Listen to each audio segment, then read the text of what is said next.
we might get started. Welcome everyone. Firstly, I'd like to acknowledge the land that we meet on tonight is the traditional lands for the Kaurna people, and that we respect their spiritual relationship with their country.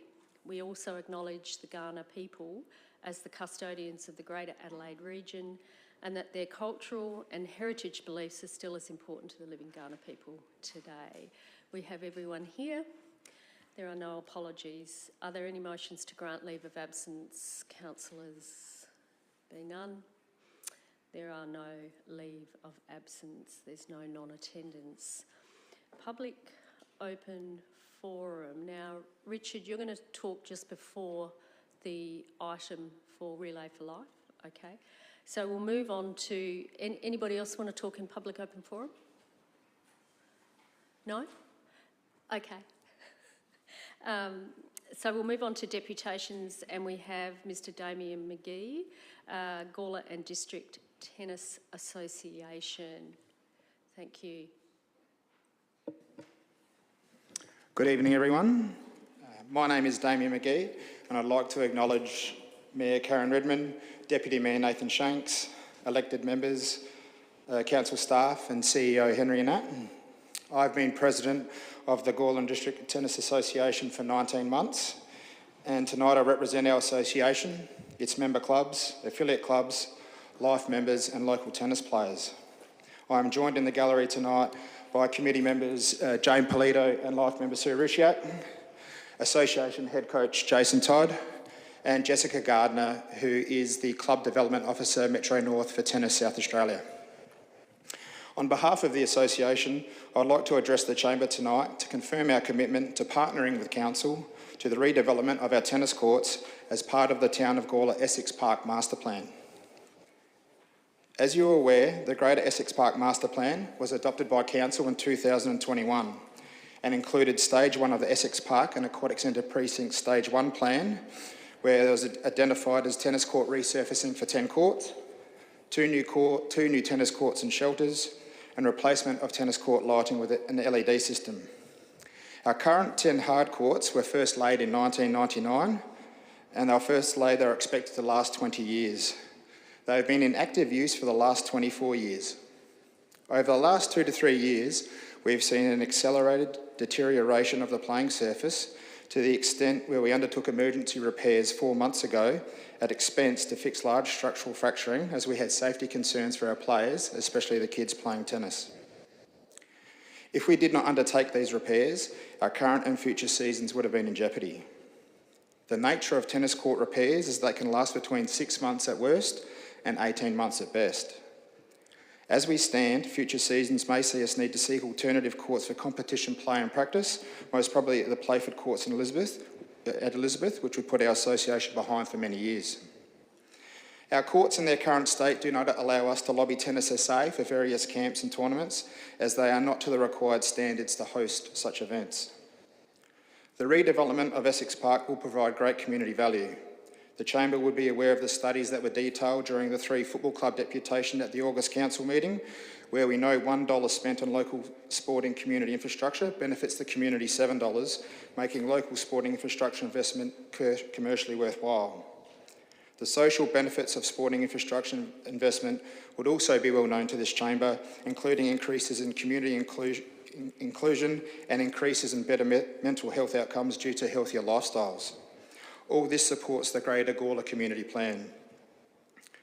A newly developed 12-court complex would allow the association to apply to become a regional Tennis SA hub, which means Gawler would be the central tennis centre for the Barossa, Adelaide Plains and York Peninsula regions, driving consistent extra visitation to our town.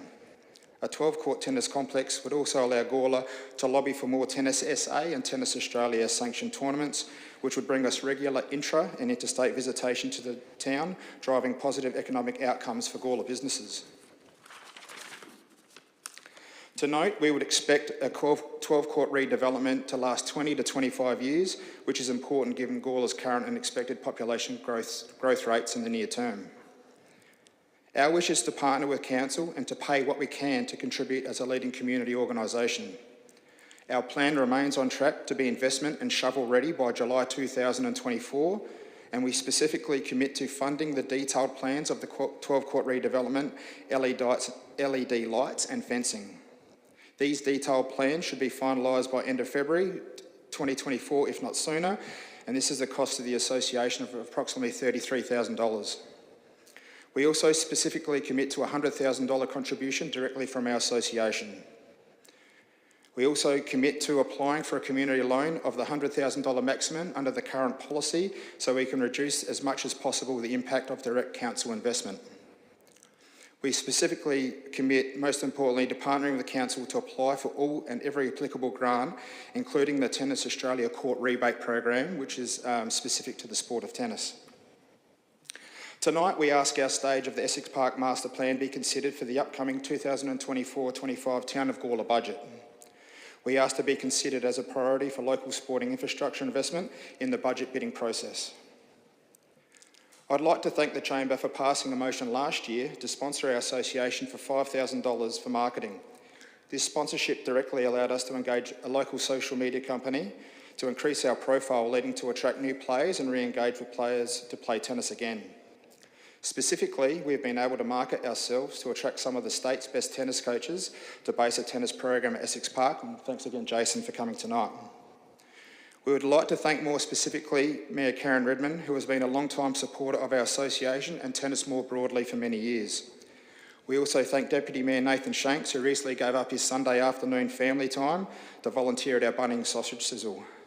I'd also like to acknowledge current player councillor Cody Davies, who plays in our social Wednesday night competition and plays Friday night competition tennis for the Xavier Saints. Last year, we developed a 12-month strategic plan shared with this chamber, which we delivered in the main. We are now positioned for accelerated growth, including revamping our local competition to play mainly Friday nights, as well as players representing Gawler in Tennis SA Metro Leagues on Saturday afternoons. Over summer, our courts are in use 7 days a week, and in winter, our courts are in use 5 days a week, including a representative Gawler team playing in the Tennis SA Winter Pennant competition. We are currently directly engaging with local primary schools to become part of their PE curriculum, including conducting clinics at Emmanuel and Xavier primary schools to date. We are continuing to engage with key stakeholders, including council staff, and would like to specifically thank David Barrett and Bryce Norton for their ongoing discussions. We also thank Town of Gawler staff who visited our courts to get a first-hand understanding of our needs given the structural damage the courts have suffered. Our association is committed to driving tennis growth in our region and sport generally in our town. Gawler will achieve better social and community outcomes if we have the right infrastructure for all clubs and all sports and associations. We need to draw our youth to sport and engage them into our community Gawler spirit. Sport has done this in our town for generations and it will continue to do so. The Gawler and District Tennis Association aims to take our place as community leaders in our town, and I thank you for your listening and your time tonight. Any questions? Councillor Koch and Deputy Mayor, in that order. Thanks, Damien. I just want to get the numbers clear in my head. It's $32,000 to do the full plan. It's $100,000 community loan and $100,000 from the Tennis Association. Okay, what would be the total cost then for the courts, lights and fence? Because they're the 3 elements, I think. Yep. There you go. Thanks. There you go. We don't have a total cost yet. We'll have that by the end of January. There's a number of variable factors at the moment. One is the geophysical coring, which needs to be undertaken to see what actual damage is underneath. I wouldn't like to commit to a number, if that's okay. Yep. Thank you, Deputy Mayor. Thank you, Damien. Busy 19 months for yourself. Just 2 questions.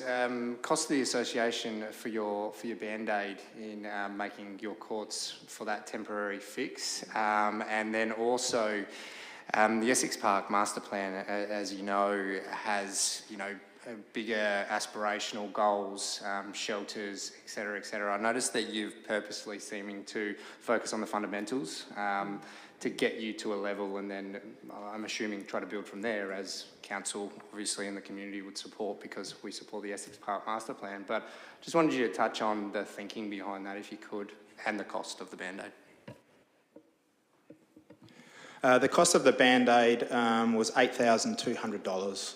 And that we're in a playable state now, which we're grateful for. So the courts look like a bit of a patchwork quilt, but at least we're playing on them, which is great. Our thinking in terms of the master plan, which had some nice bells and whistles, including undercover 2 show courts and updated surfaces. We've come in with a real need as opposed to wants, and the main reason for that is we understand the economic climate that everyone's in at the moment, and to ask for everything, the bells and whistles, we think is a little indulgent at this stage when we're just trying to get to the next stage in the process. Also, we're acutely aware that Gawler, as a general rule, has some ageing sporting infrastructure across the town, and specifically aware, of the football, netball and cricket clubs and their need for their redevelopment as well. So we're looking to be leaders in this space by getting the absolute needs ticked off first, and then we can work on the wants a little bit later on. I have to say, Damien, I love the partnership model that you've put forward. You've put some of your own money in, I know that for a fact, but also you've driven the Gawler District Tennis Association to a really sustainable place. But I really like the partnership model. I think it's a really solid model. So let's see where it goes. Thank you. Any other questions, councillors? Councillor Davies. Yeah, I mean, I think it's definitely been looking up for the tennis club in the last couple of years. I think definitely been seeing a lot of people along at the Wednesday social tennis when staff doesn't put a council workshop on that night, which hasn't happened for about a month. But do you have any numbers, I guess, on the success of marketing and all that in terms of increased player base and all of that over the last year or two?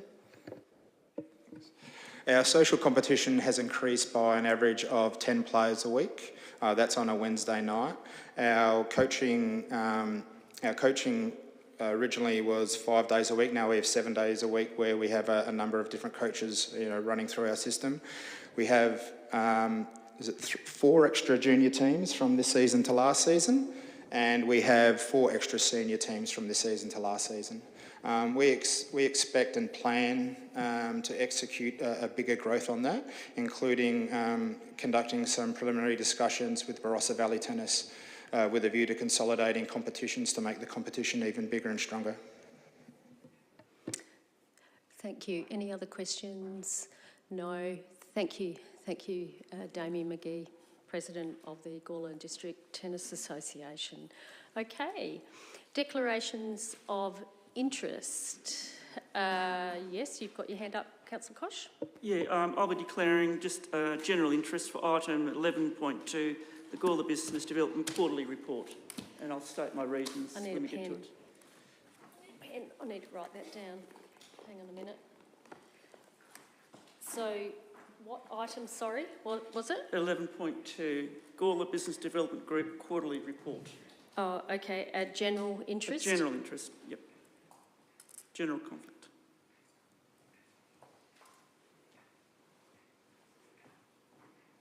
Anybody else?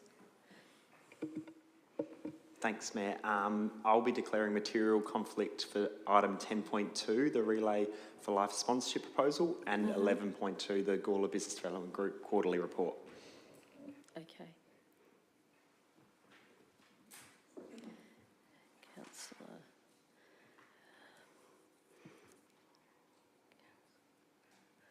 White.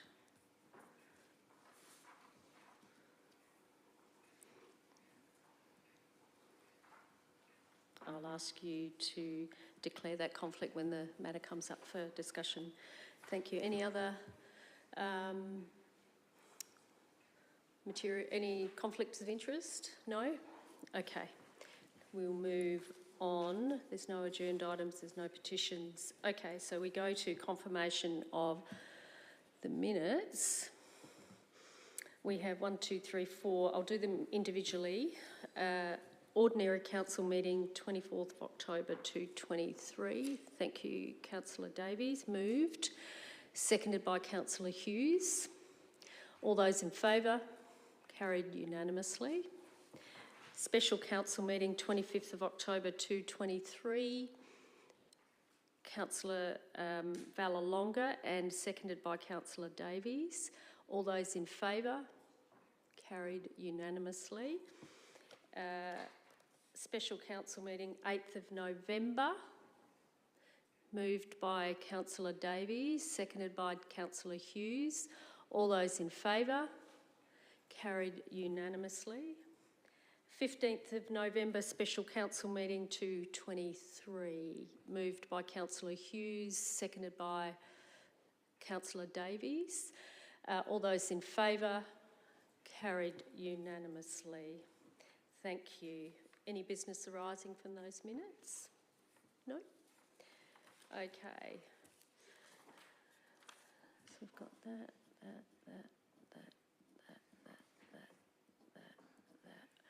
Okay, so now we move on to our decision reports, and I'm on page 5 of 144 of our agenda. It's asking us to adopt the Town of Gawler annual report. Are you happy to move that way, Councillor Deputy Mayor? Mayor, I was actually wondering, am I able to move 10.2 and 10.9 up as the first two that we deal with moving in, given our gallery attendance tonight? Oh, yeah, okay.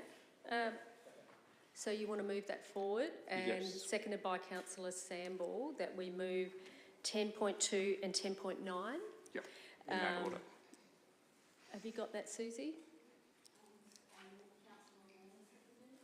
No, it was Deputy Mayor Shanks and Councillor Samble. That item 10.2 and 10.9 be brought forward. I'll put that motion. All those in favour? Carried unanimously. So we'll do 10.2, Relay for Life. Now, Richard, if you'd like to come forward. Richard Holt. Oh, yes. Before you speak, Richard, we'll ask Ethan if you can declare your conflict. Thanks, Mayor. Yes, I've just got a material conflict in this item as I'm a committee member of the Relay for Life, so I'll leave the chamber. Okay, thank you.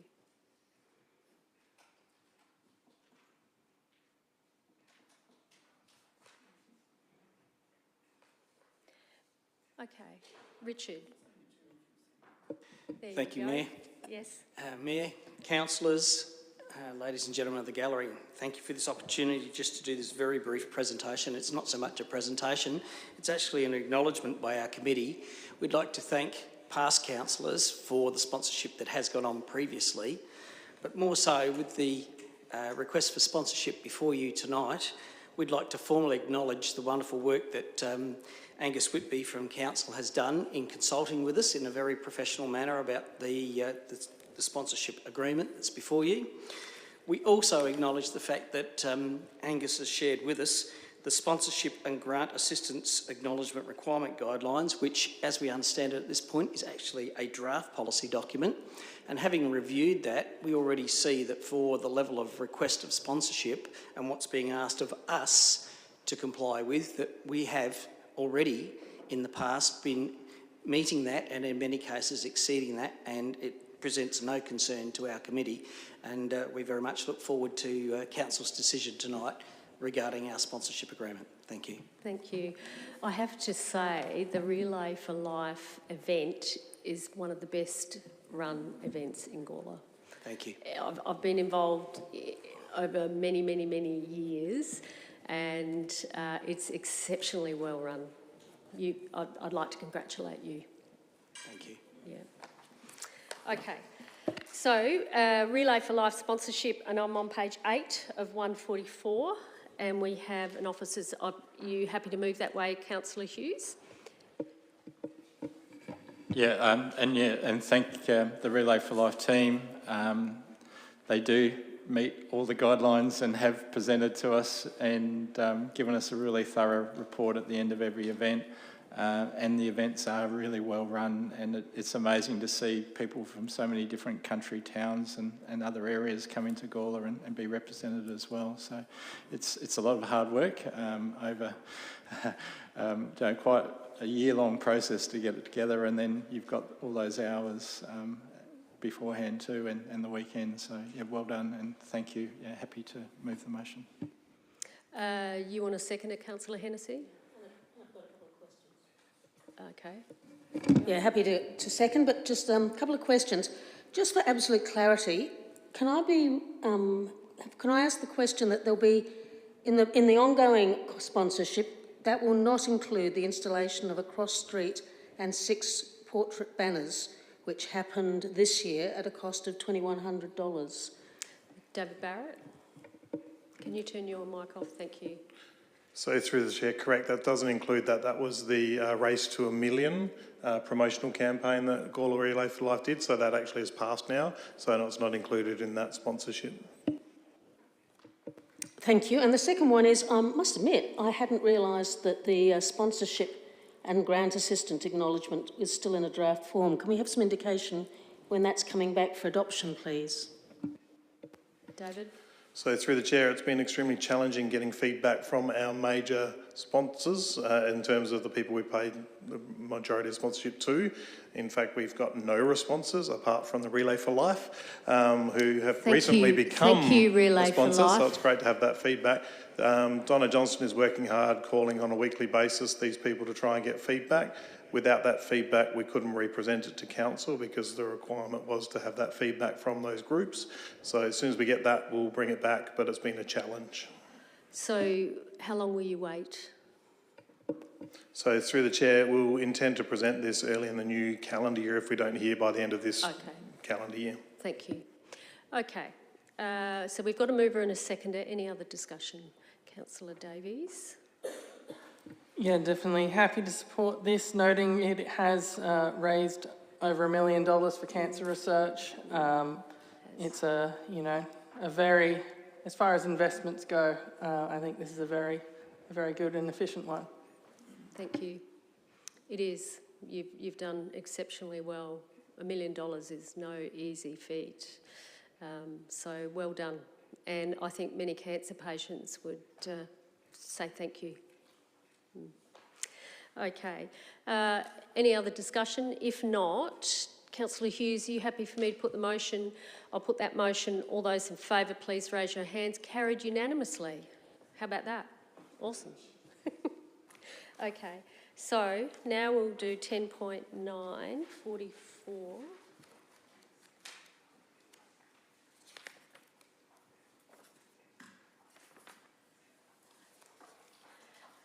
Okay. So we're doing 10.9, Councillor White, and I'm on page 44 of our agenda. Okay? Yeah. Okay. We have an officer's recommendation. How would you like to proceed, Council? Yep. Deputy Mayor. Yeah, look, I'm happy to move the officer's recommendation. I mean, I think it notes it quite well in regards to steps forward and when we'll start seeing some of those, potential maybe some line items come through the budget process, et cetera, et cetera. I do note I think it was page 48, and again, it's quite timely given our deputation tonight. But I just wanted to, I guess, touch on the way that the Tennis Association is going about it. I mean, you've got a president that has been in the role for 19 months and developed a strategy. Came to this council and talked about a $5,000 investment and has quite comfortably come in and confidently said what that return on investment is. This is merely an example of some of the conversations that we are having in this space. You know my position, members, so I won't bore you in where I think we're playing catch up in our sporting infrastructure space. But we do have an appetite on our community leaders in this space, and this is just merely an example of it. I mean, we've got an association president that has come in and sort of they highlighted how they're willing to invest nearly $250,000 in making sure that they can continue on to a safe level, while also outlining the potential outcomes that I believe 100% that this association with this leadership group will achieve their goals. So look, again, you know, the Essex Park is one item, and to be honest, it's one of the smaller items, and I see as low-lying fruit when we talk about the Gawler Association. But this report is about the master plan as a whole, and it is something we've gone out to our community. It is something that we've had the endorsement to achieve, and if we don't start thinking about how we're going to get those achievements or runs on the board, well then we shouldn't invest in these sorts of strategies moving forward. So this report is that step towards, and budget process running through this next year, the year after, 5 years, 10 years, is all part of that moving forward. So thanks, Bryce, for your work in the space and putting the report together, and I'm sure this is a good step forward in the right direction. Councillor Davies, do you want a second? Yeah, I'm happy to second and just say this is quite a well-rounded master plan in terms of reaching different aspects of our sporting community. The tennis is included, our netball, football clubs are included, like the modular change room, and that is something that we went on a tour last week, the football sporting working group of each of our 3 local football clubs, and it was clear that the parts that need the most help are in the space of showers, change rooms, that sort of thing. A lot of them are just not acceptable for the modern day in terms of, having separated showers so everyone doesn't have to shower together and all this kind of thing, which keeps players away from the game or keeps them away from showering and all of this. So there's all of this stuff is important. It includes a wide range, the aquatic centre, football, netball, cricket, tennis.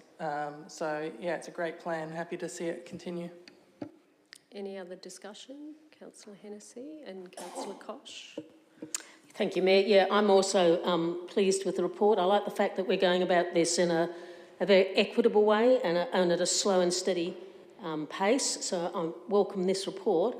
I guess I'm just going to add 3 terms, or something 3 times: long-term financial plan, long-term financial plan, and long-term financial plan.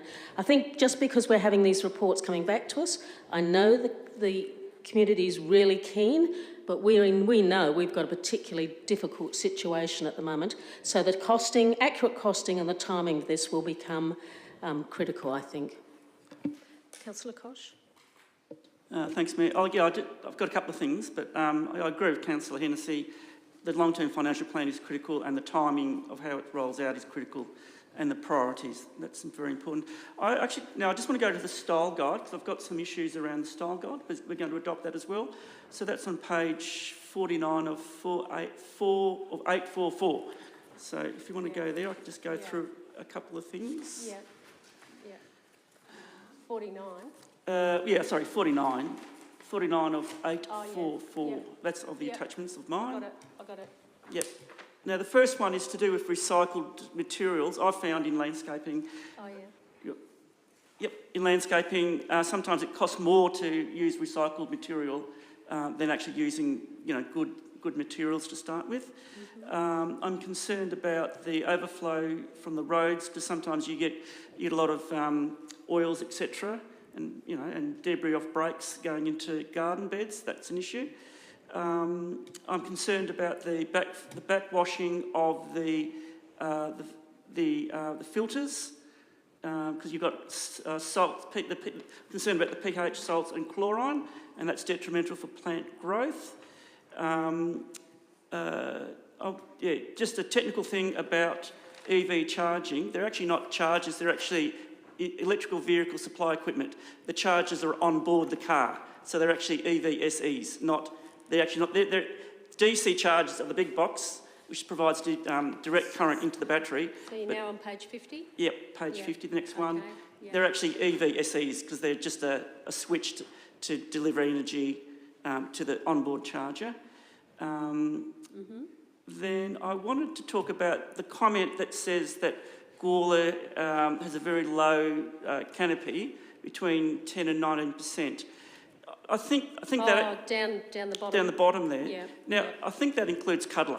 So if you've got Cuddler, which you've just got wheat paddocks, of course there's going to be no trees there, and it's going to skew it. I think in the town, the tree coverage is probably quite good. So you really need to separate the town from, the agricultural areas, because obviously a wheat paddock has no trees, so therefore you're going to have more reflection and LiDAR things. Skew the data. Skew the data. Yep. Yep. Okay. So, yep. Oh, now the other one is to do with planting productive trees.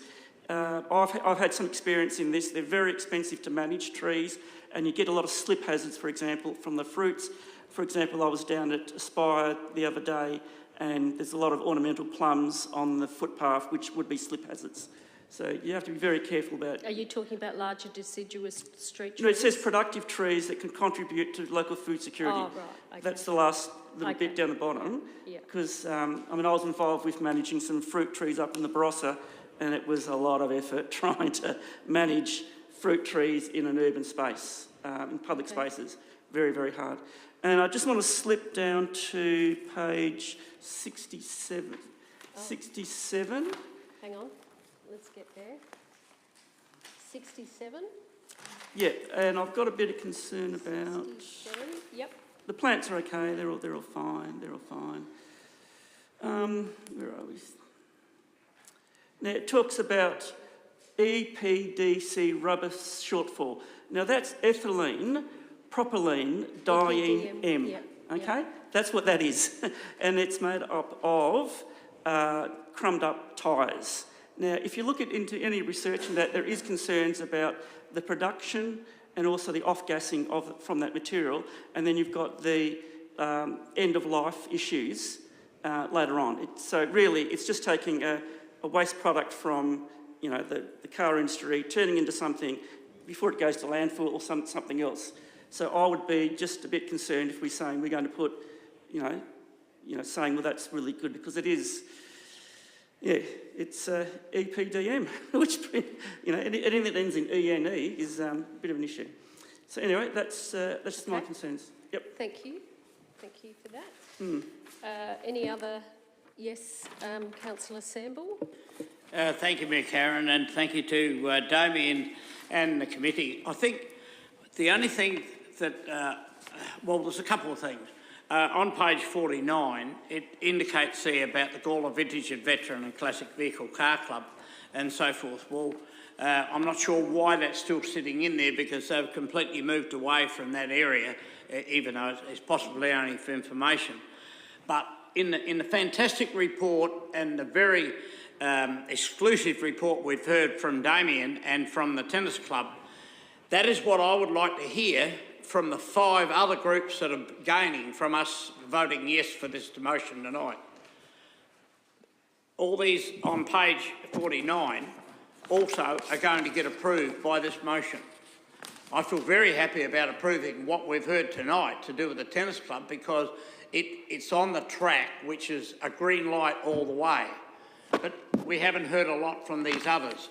So I just want to make elected members understand we're talking about a $7 million deal here that we're approving, and certainly not the tennis club. They do a lot with $7 million, I'll tell you.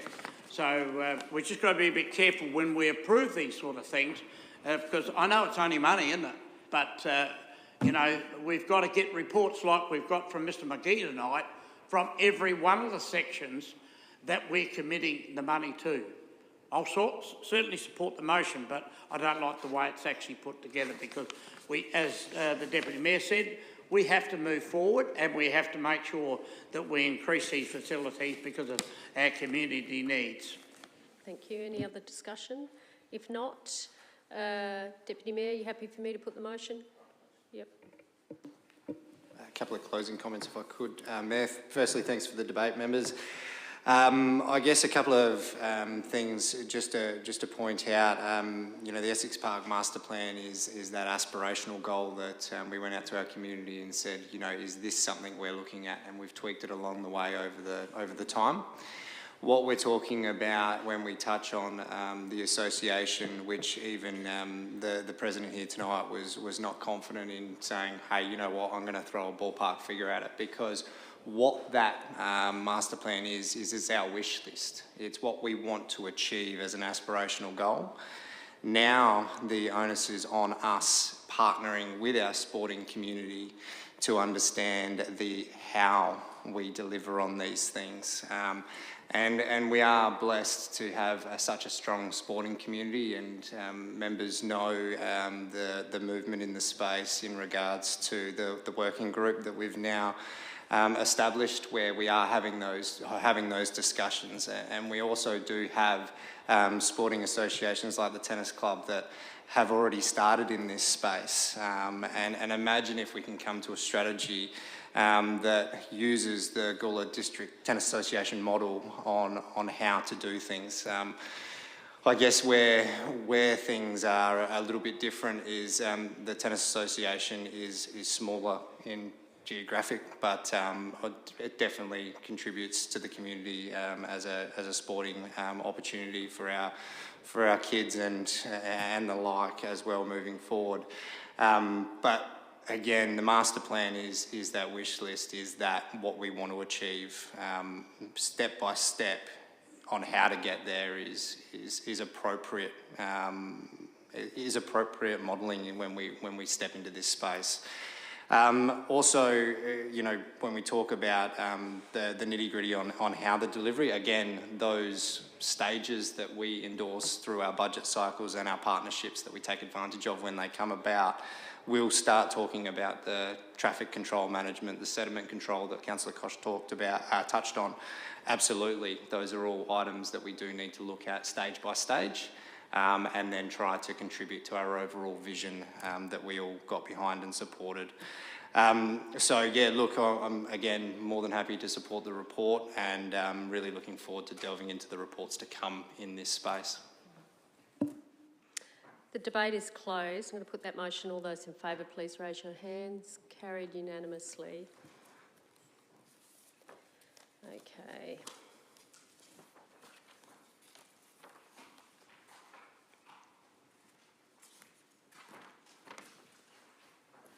Okay, so back to 10.1. See ya. Annual report. You want to move that way, Councillor Hughes?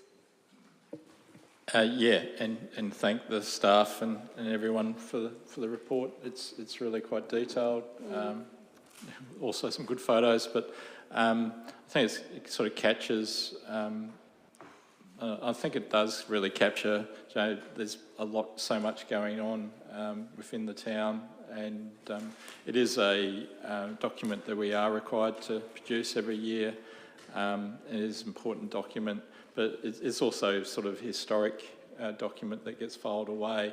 And when you go back through previous annual reports, you actually do see quite a pattern of works and sort of how we have been going strategically as well. So it is quite an important document. It's a lot of work for staff to put together as well. Yeah. But it's a really important document. So yeah, Thank move you. it. I saw Councillor Hennessy's hand first. Thank you, Mayor. I'm happy to second it. And yes, I agree with Councillor Hughes, having been involved myself. My only suggestion is that there's one error that I think needs to be corrected. On page 137, we say we've got 50% women employees, and page 142, we've got 51% women. Small details like that are important, and I think that just needs to be fixed, please. Okay. Any other discussion, Councillor Koch? Yeah, look, I'm happy to support this. In particular, just want to comment on the NORMA report and the GRMFA report. I'm on the board for both of those, and both boards work very diligently, to achieve what we need to achieve. and both those reports reflect the great work that both subsidiaries do. Okay. So I'm happy to support that. Any other discussion? Councillor Davies? Given Councillor Hennessy's comments, we might need to make that say as amended in the motion.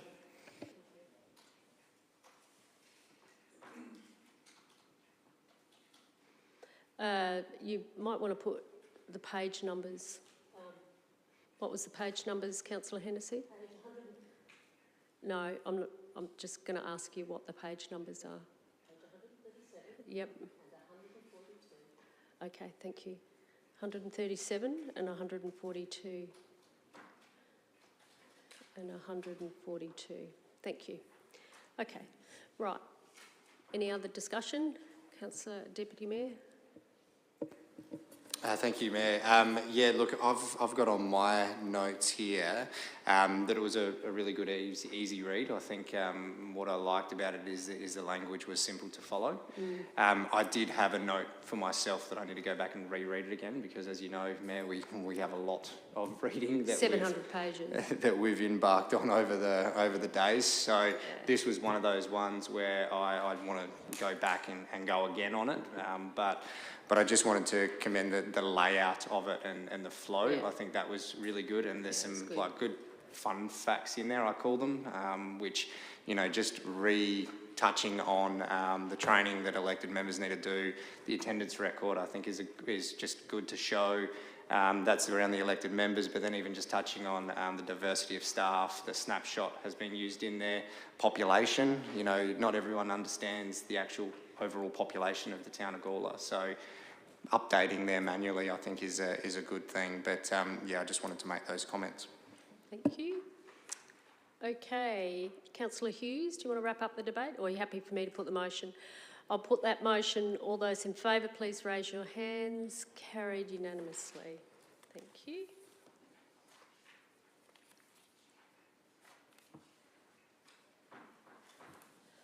Appointment of Deputy Mayor, 10.3. Okay. How many nominations are there for Deputy Mayor? Councillor Davies. Anybody else? Councillor Kosh. CEO, do you want to be returning officer? I'm happy to do something. Okay, excellent.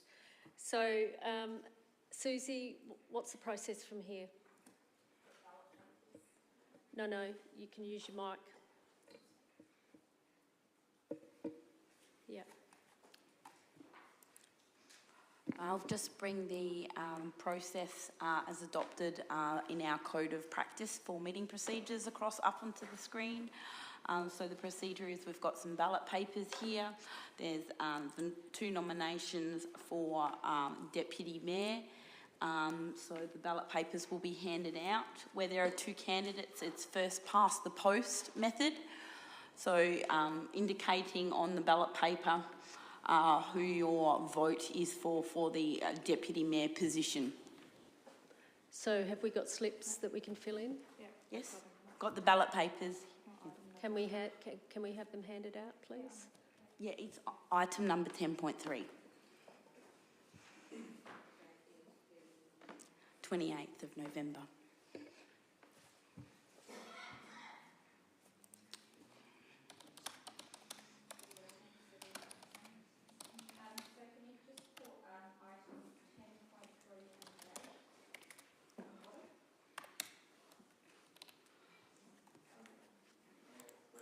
Question. Yes, Deputy Mayor. I think last time we gave a bit of time for the candidates to sell themselves, in lack of a better term. We're following that. Yep. That's all right. No worries. Thank you. Okay. Councillor Davies, you had your hand up first. So do you want to start? Yeah, so I'm on my 2nd term on the council now, and I'd love to get more involved as the Deputy Mayor. Part of the role of Deputy Mayor is to fill in as Chair when the Mayor is unavailable, which is an area that I have a range of experience in. Before joining the council, I chaired several local community organisations And in my 5 years on council, I've spent 4 as the chair of one of our 2 major council committees, which this year has been the Infrastructure and Environmental Services Committee. I'd like to think that I'm easy to approach and I follow up when someone brings me a concern, and I'd love to be able to help out, support the Mayor and administration in getting things done. So, yeah, that's my pitch. Thank you. Councillor Koch. Yeah, thanks, Mayor. Look, I've been on council for 4 years now. 4 terms now. And after this first year, I hope that the new elected members can see how I perform. I do take my role quite seriously, and I'm quite diligent in the way that I approach all the meetings, reading, taking notes, etc., etc. I'm not shy about extra work. I've represented council on, I suppose, every council committee and external committees. For example, the high school, the elderly centre. I've been on the normal board for almost the time I've been on council. I've been on the GRMA board, I think for the most of my time on council, either as the board member or the proxy. So I'm quite happy to be involved in more activities and take an extra load. And I suppose from that I sort of understand our commitments and obligations when it comes to those subsidiaries as well, because they're really big units that we need to be really aware of and approach appropriately. I've had a leadership role in many areas outside of council. For example, I was a project manager for an educational facility for probably close to 7 years. So I've had a lot of experience in a leadership role, and I'd be quite honoured to be the deputy mayor and provide some leadership within the council, and also supporting the mayor and the CEO.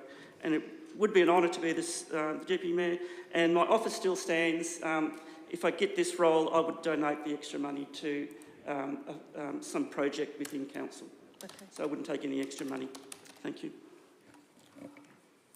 Okay. Thank you.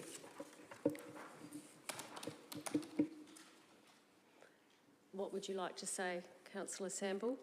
I'd just like to ask a question, if I may.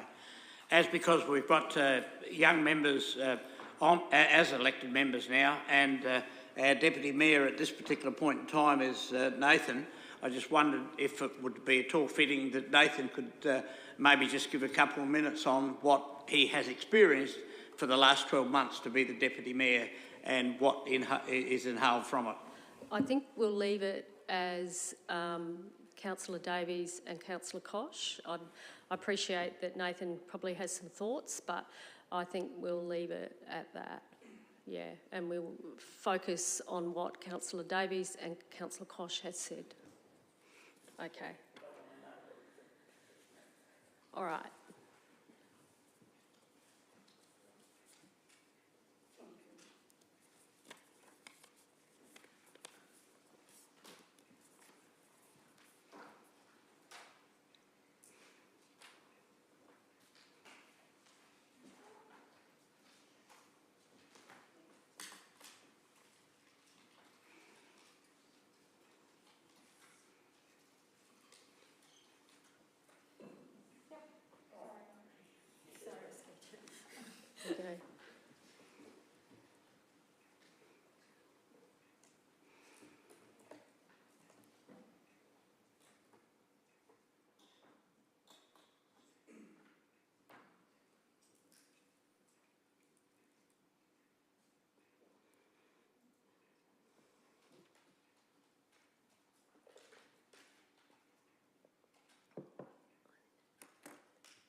Congratulations, Councillor Davies. Deputy Mayor, well done. So now you need to leave the room, I think. Yeah, because that councillor point, Councillor Davies, but I think you need to leave the room. So do you want to declare that conflict? Yeah, I'm declaring a material conflict because, well, this motion is about material gain. And you're going to leave the room? Yep, okay, no worries.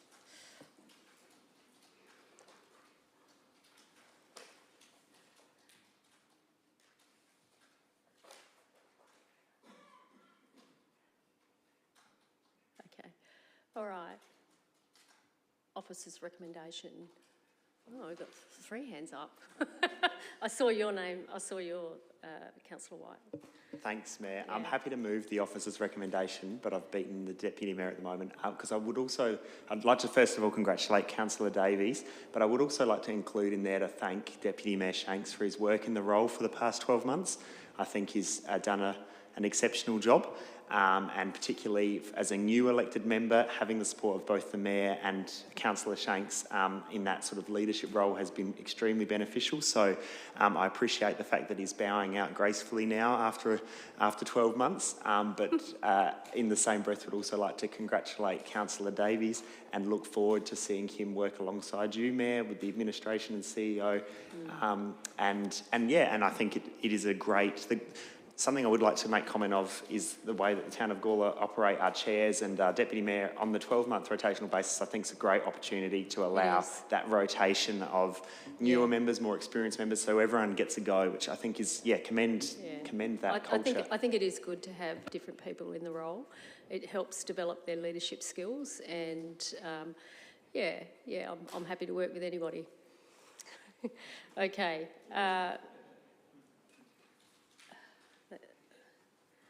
Service in the Deputy Mayor role.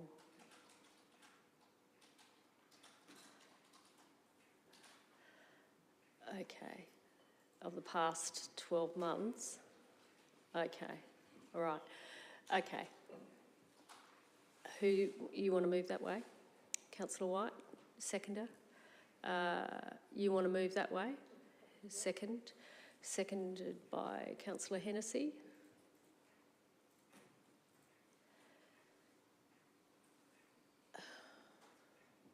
Okay, if there's no further discussion...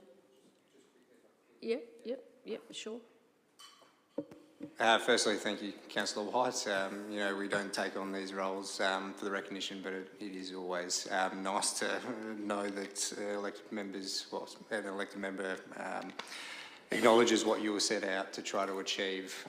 Also, I'd like to thank the Mayor and elected members as well, because these leadership roles, there is a bit to them, and I didn't put my hand up lightly. And again, I've bowed out because I have a lot of work commitments as it is, and I do have a lot of extracurriculars that I add to.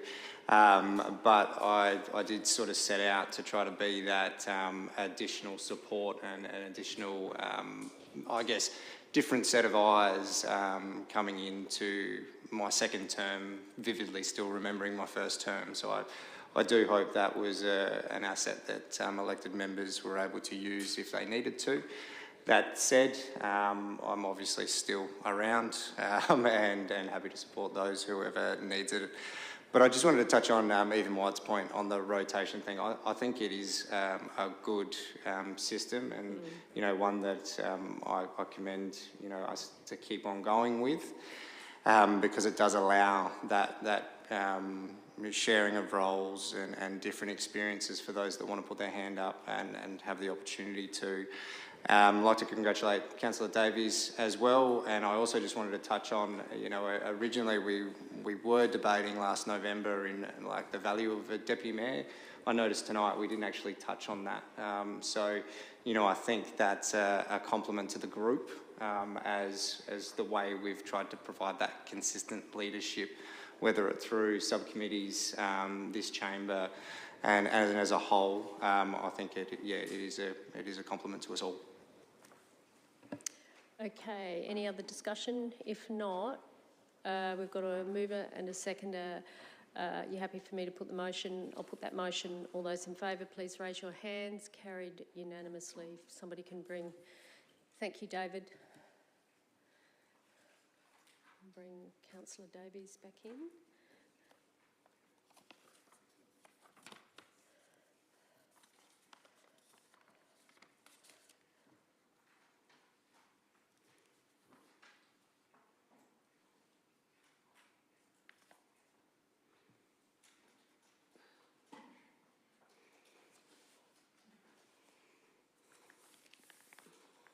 So now I'm on page 16, 10.4.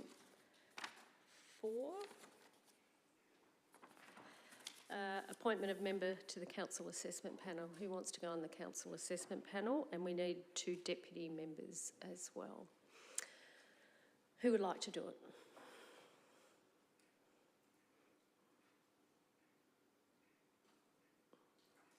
No one? We need someone. We need 3.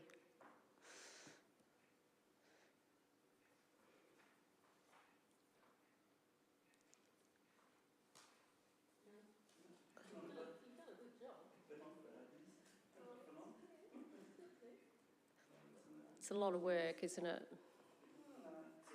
It's interesting. It is interesting. It's very interesting. So we'll put you down as Deputy Member Councillor Solomon. Do I have somebody who wants to be on the Council Assessment Panel? We need someone. You're Deputy. We'll put you down, Councillor Shanks.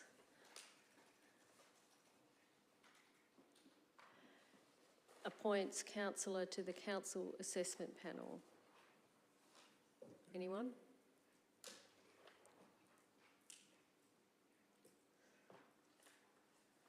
We need somebody, because otherwise we don't have any local representation.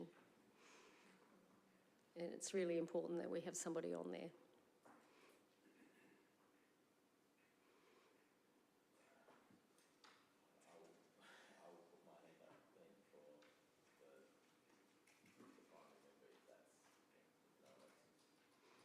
Okay, so we'll move you out of that one. Do I have somebody who wants to be, you want to be deputy? Councillor Hughes? Okay. Okay, right.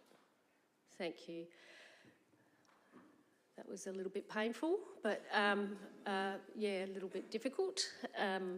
Okay, so we now need somebody to move and second. So you're happy to move, Councillor Shanks? And do we have a seconder, Councillor Vallelonga? If there's no further discussion, I'm going to put that motion. All those in favour, please raise your hands. Carried unanimously. So it was moved by Councillor Shanks and seconded by Councillor Vallelonga. Okay. Appointment of council members to external bodies and working groups. So we have board members to the Northern Adelaide Waste Management Authority. We have 2 and 1 deputy.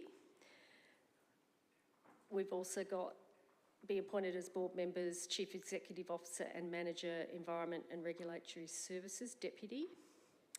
Okay. We're going to do these separately. So we'll do the first one first. Northern Adelaide Waste Management Authority. You want to go on there? Okay, yes. So we'll put Councillor Lorna on there. Do we have somebody else? Councillor Solomon? And Deputy? Deputy. We do need a deputy. Yeah, we do.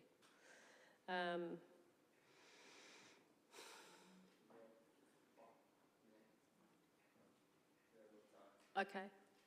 We'll put... Yeah, sure. Through you, Mayor, what time are these meetings typically? Are they monthly?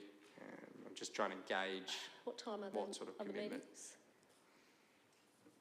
The meetings are held bi-monthly, but in the last couple of months have been more consistent, and they start at 5 o'clock on a Thursday afternoon. Thursday afternoon. And they're usually And down whereabouts? at Norma. At Norma. At Norma. Norma? Yeah, Okay. yeah, which is in Yeah, I Edinburgh know, Parks, isn't yeah. it? Yeah. Okay. Yeah, All right. no worries. Yeah, thank you. Yeah, I'm happy to put my hand up Okay. as deputy. Yeah. Okay. So we've got that. I need a mover and a seconder. Right, Councillor Vallelonga and somebody else, Councillor White.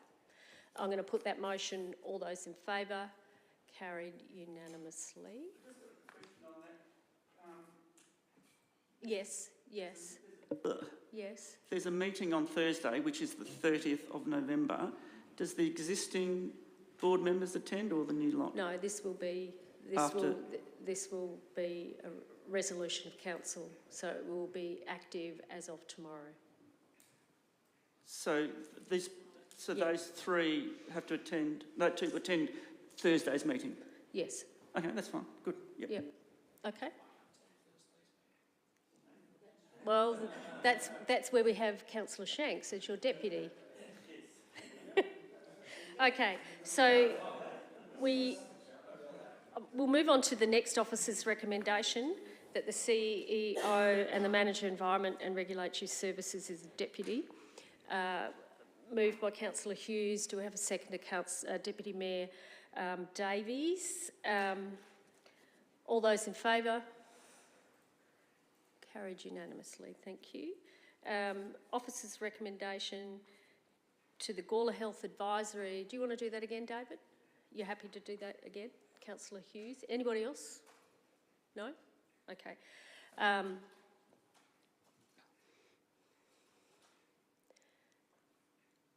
We need a mover and a seconder. Councillor Hennessy and Councillor Vallelonga. I'm going to put that motion. All those in favour? Carried unanimously. The council appoints an elected member as Town of Gawler representative to the Gawler Business Development Group. Who wants to go on that? You're happy to be in that, Councillor Solomon? Anybody else want to go on it? No? Okay. We need a mover and a seconder. Yeah. They are going to change that. They are. They are going to change that. Kevin Fisher made mention of that they may change that. Okay, so we need a mover and a seconder, Councillor White, Deputy Mayor Davies.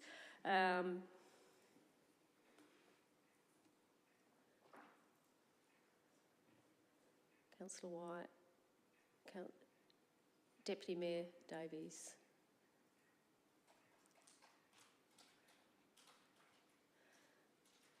Thank you. Okay, so I'm going to put that motion. All those in favour? Carried unanimously. Thank you. Done that. On the Gawler Community Neighbourhood House, you want to go on that one? Deputy Mayor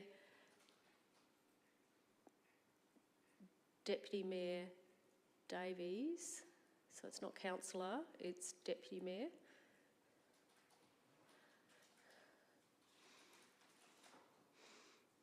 Yep, okay.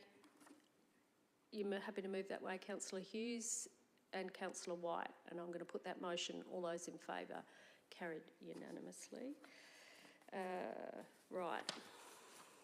The council recommends Gawler and District College B12 Governing Council that a councillor be appointed as a community member.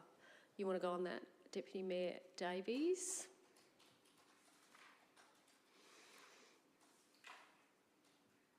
Okay.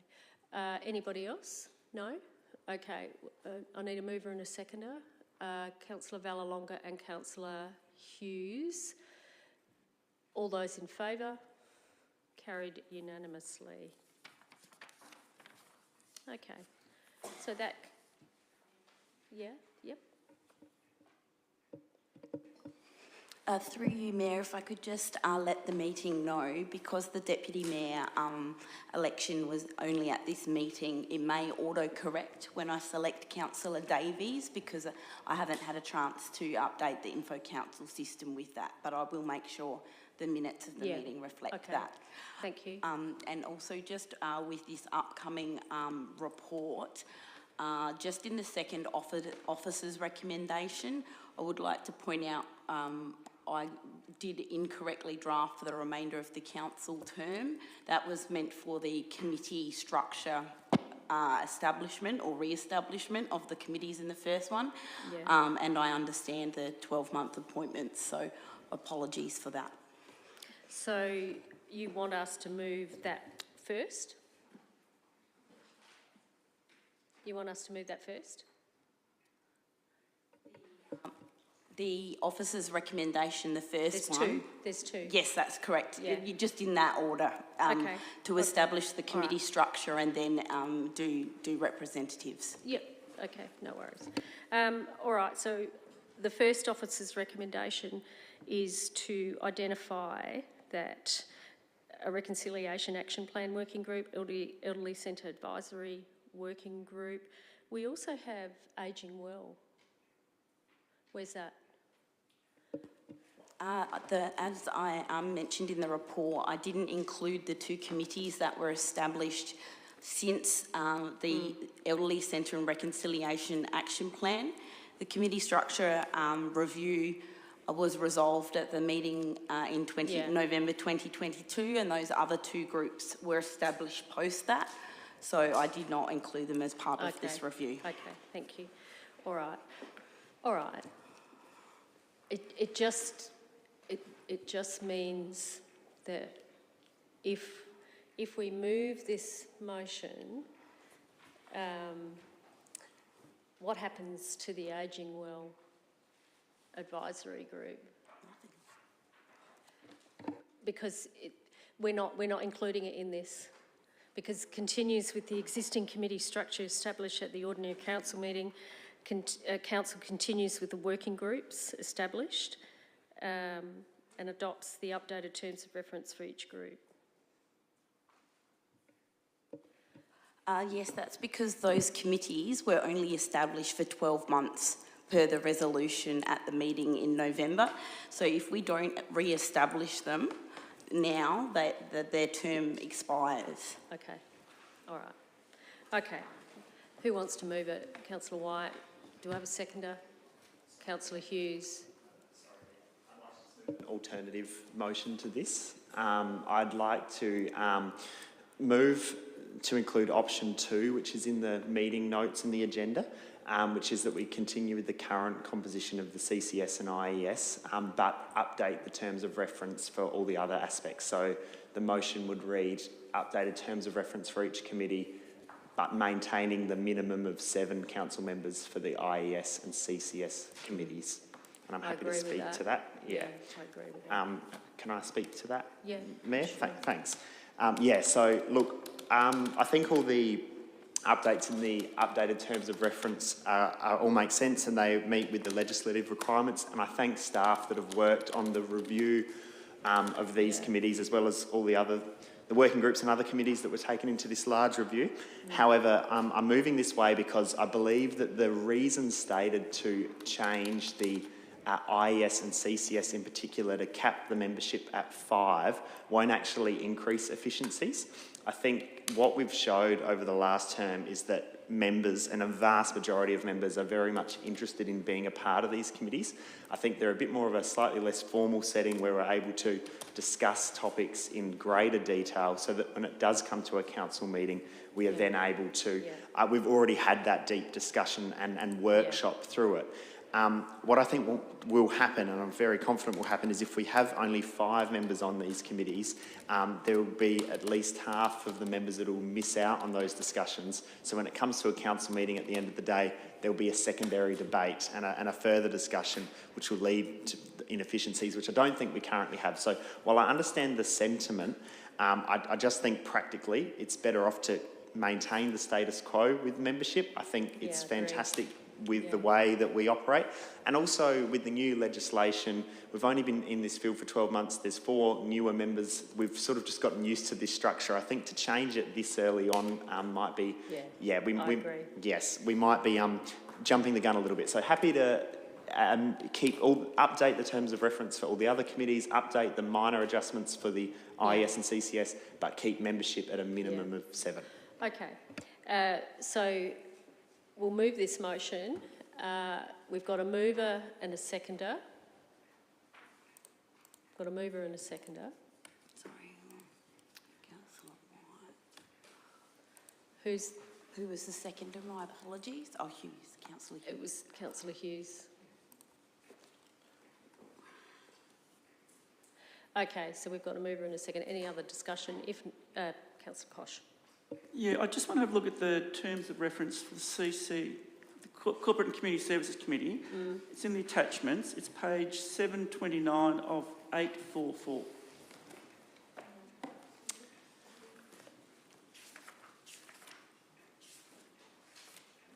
Yeah.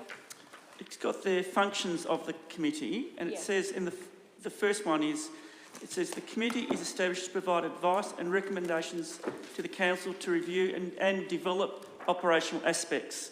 I've never seen that word, that we're involved aspects in from a committee. I just want some clarification about that. Who wrote the terms of reference for the operational? Who added operational? Who did that? No? No one? No one's going to own up? It just struck out, just bounced out. Yeah. Sorry, can you just clarify? Was that CCS? Yeah, it was CCS. Page 729? Yes. Yeah. 727. 727. Well, on electronic 729. Well, operational aspects of council business. I just tried to summarise the different service areas, but I'm not precious about that word at all. Rather than including an extremely long list, I tried to use some of the wording that was consistent with the annual report on the committees. Well, I think we could take that operational out and it might make it flow a bit better. Yeah, just because we've never ever had that word in any of the terms of reference. So maintaining the existing committee membership of a minimum of 7 council. Just scroll up, Susie, if you can. Be authorised to make changes of a minor to the adopted terms of reference as amended. Just as amended at the point 3. Thank you. Okay. Okay, thank you. So that's fixed that. Okay. Any other discussion? If not, Yep, Councillor Shanks. Yeah, look, I think it's a good move to keep the membership with the elected members. You know, it's our choice to contribute to these committees or not contribute to these committees. I'm sometimes a little bit worried by, you know, picking up efficiencies by just having less elected members in a committee structure. Now, Susie, I understand that that's not what you're trying to do there, but just touching on what the optics can be around this. I also pick up on page 30 of the report, option 3, 2 council meetings per month. I would query that efficiency because I think the decisions of council once made are decisions of council. What we have now is a recommendation that then has the opportunity to debate again. Councillor White's is 100% correct in the fact that we do use the committees as elected members and members of that committee quite well to date. Noting we've had 6 of each over our 12-month stint, but they have been quite valuable. How they get used is not a choice by us. You know, that is sort of the selected through staff, and we do appreciate that. And I can understand that there's probably still trying to be a balance because we do get some of those meetings that we're here for an hour and then we move on, and then the next one we're extending time. So, and I do understand the pressures of the reports that come through and, you know, what might be topical and what might not be. But I will flag the fact that our neighbours at Light Council have actually tried the option 3. So I'm actually keen to keep on playing out the way we are and then see how they're finding it and talk to some of their elected members. And yeah, I mean, I'm always for opening up the conversation every 12 months to see if we're doing it the best possible way. At this point in time, I agree with Councillor White that this is working the way that it sits at the moment. Thank you. Any other discussion? If not, can you just scroll up, Susie? Councillor White, you happy for me to put the motion? I'll put that motion. All those in favour? Carried unanimously. Okay, moving on to IES. So we've got 7 now, and we've got 7. Okay. I'd like to go on there. Councillor Hennessy, just put your hands up so we can have... Oh, we're going to have all of them. No, not Jim. So we've got 1, 2, 3, 4, 5, 6, 7, 8, 9, 10. Okay, we'll have 10. Corporate and Community Services Committee. Same. 10. Except Councillor Villalonga. I'll tidy it up later with the dot points, yeah. Yeah, it's Otherwise, you'll be excluding waiting. Councillor Villalonga. So Gawler Youth Advisory Committee, who'd like to go on that? Deputy Mayor Davies. Anybody else? No one else? No? Gawler Heritage Collection Committee, I think we like going on that, so we'll have 3 on that. Yeah. No, no, only one on the Youth Advisory Committee.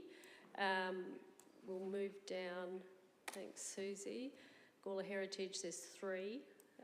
Myself, Councillor Kosh and Councillor Hennessy. Elderly Centre Advisory, you'd like to go on that, Councillor Samble.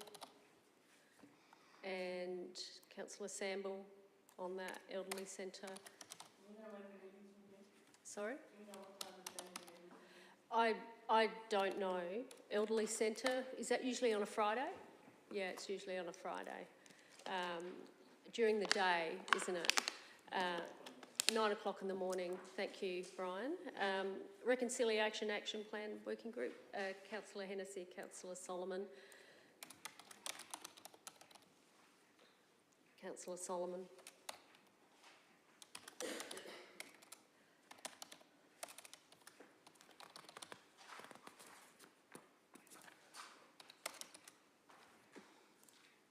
Yep, that's good. All right. So we can move these together. So we'll just go up. We'll just go up so that we can see. I just want to go up. So we've got all members except Councillor Villalonga, all members except Councillor Villalonga, Gawler Youth, Deputy Mayor Davies, Gawler Heritage Collection, Mayor Redmond, Councillor Kosh, Councillor Hennessy, and Elderly Centre Councillor Samble, and Reconciliation Councillor Hennessy and Councillor Solomon. Okay, I need a mover and a seconder. Yes. Do we not elect our chairs of the IES and CCS? We do, presiding member. So who wants to be chair? I think it'd be good to have somebody different being a chair, so we actually get somebody else in the role. Which one? IES, okay. Councillor White as presiding member. Anybody else? No? Okay.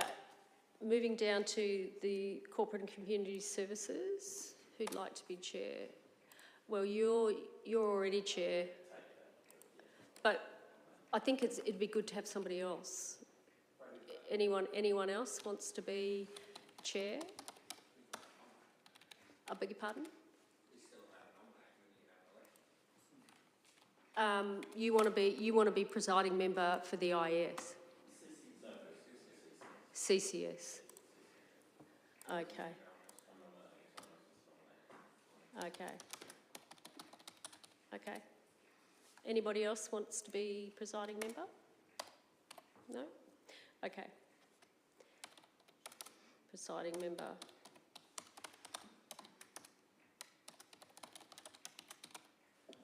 Okay. Right. We need a mover and a seconder.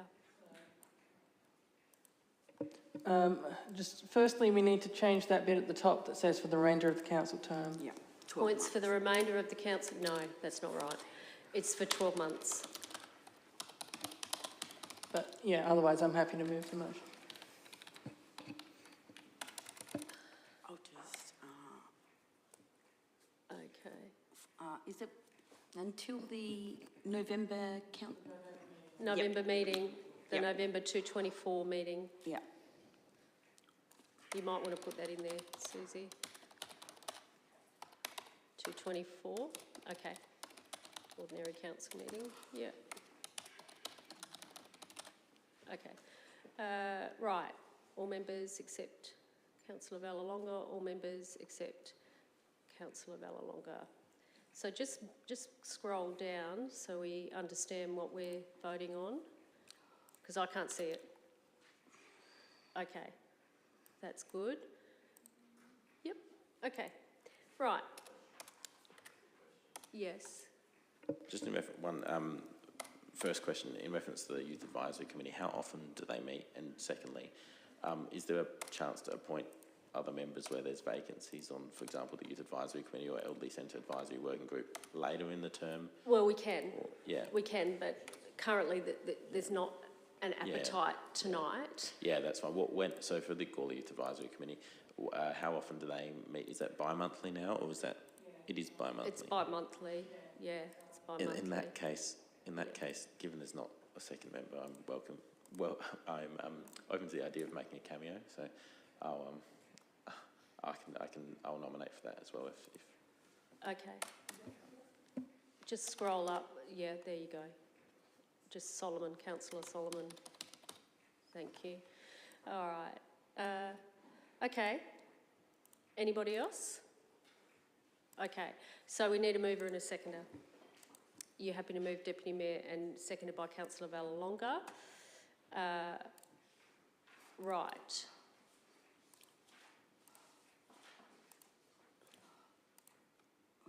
I'm going to put that motion. All those in favour, please raise your hands. Carried unanimously. Thank you. Right.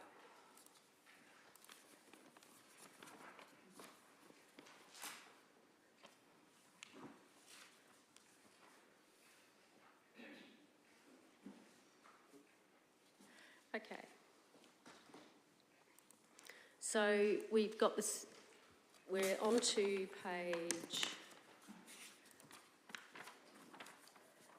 10.7. Performance Management Panel Governance Structure. So we have quite a different structure based on advice, and I think this will actually work better. We appoint for the remainder of the council. No, it's for 12 months. It's for 12 months.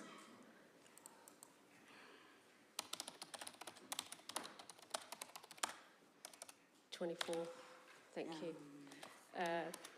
Ordinary council meeting. Thank you, Susie.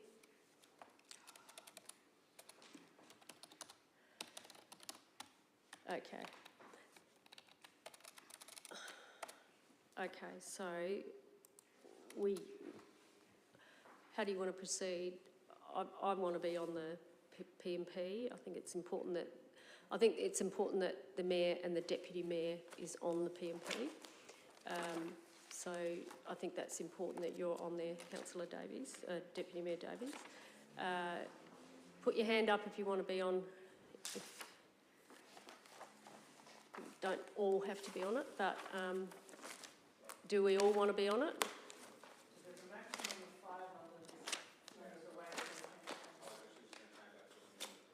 Minimum of 5, yeah, I agree.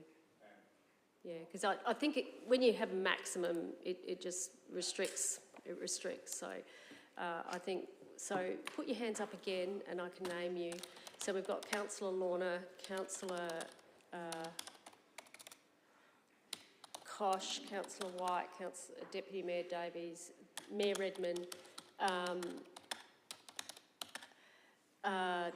Councillor Shanks, Councillor Solomon, Councillor Hennessy and Councillor Samble. So not Councillor Villalong. Yeah. Preempted. I'm just wary that we may have preempted part of the motion there, because I think we need to make a. I would think we need to make a decision on what the structure is. Just because there was a comment there about a maximum or minimum, but I don't think the Chamber's actually decided that. We did. It was a minimum of 5. Yeah, but is that something which needs? I understand. Well, we can change.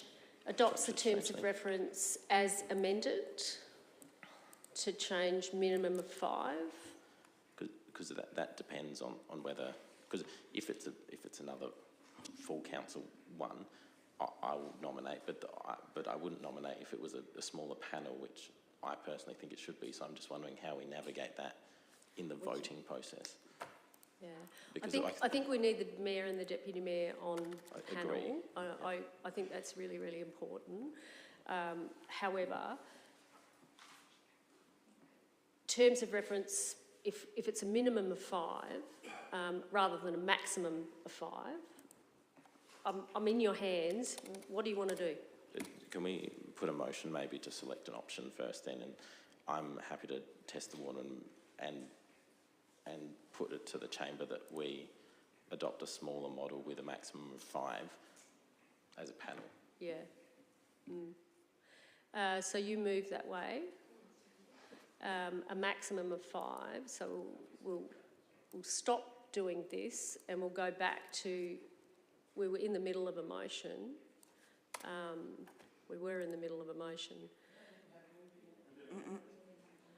We can put in this motion, adopts the terms of reference as a maximum of 5.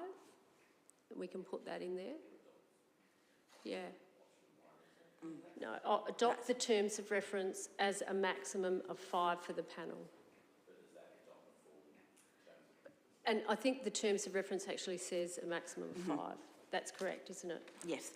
So we're not changing the terms of reference. So in the terms of reference, it says a maximum of 5.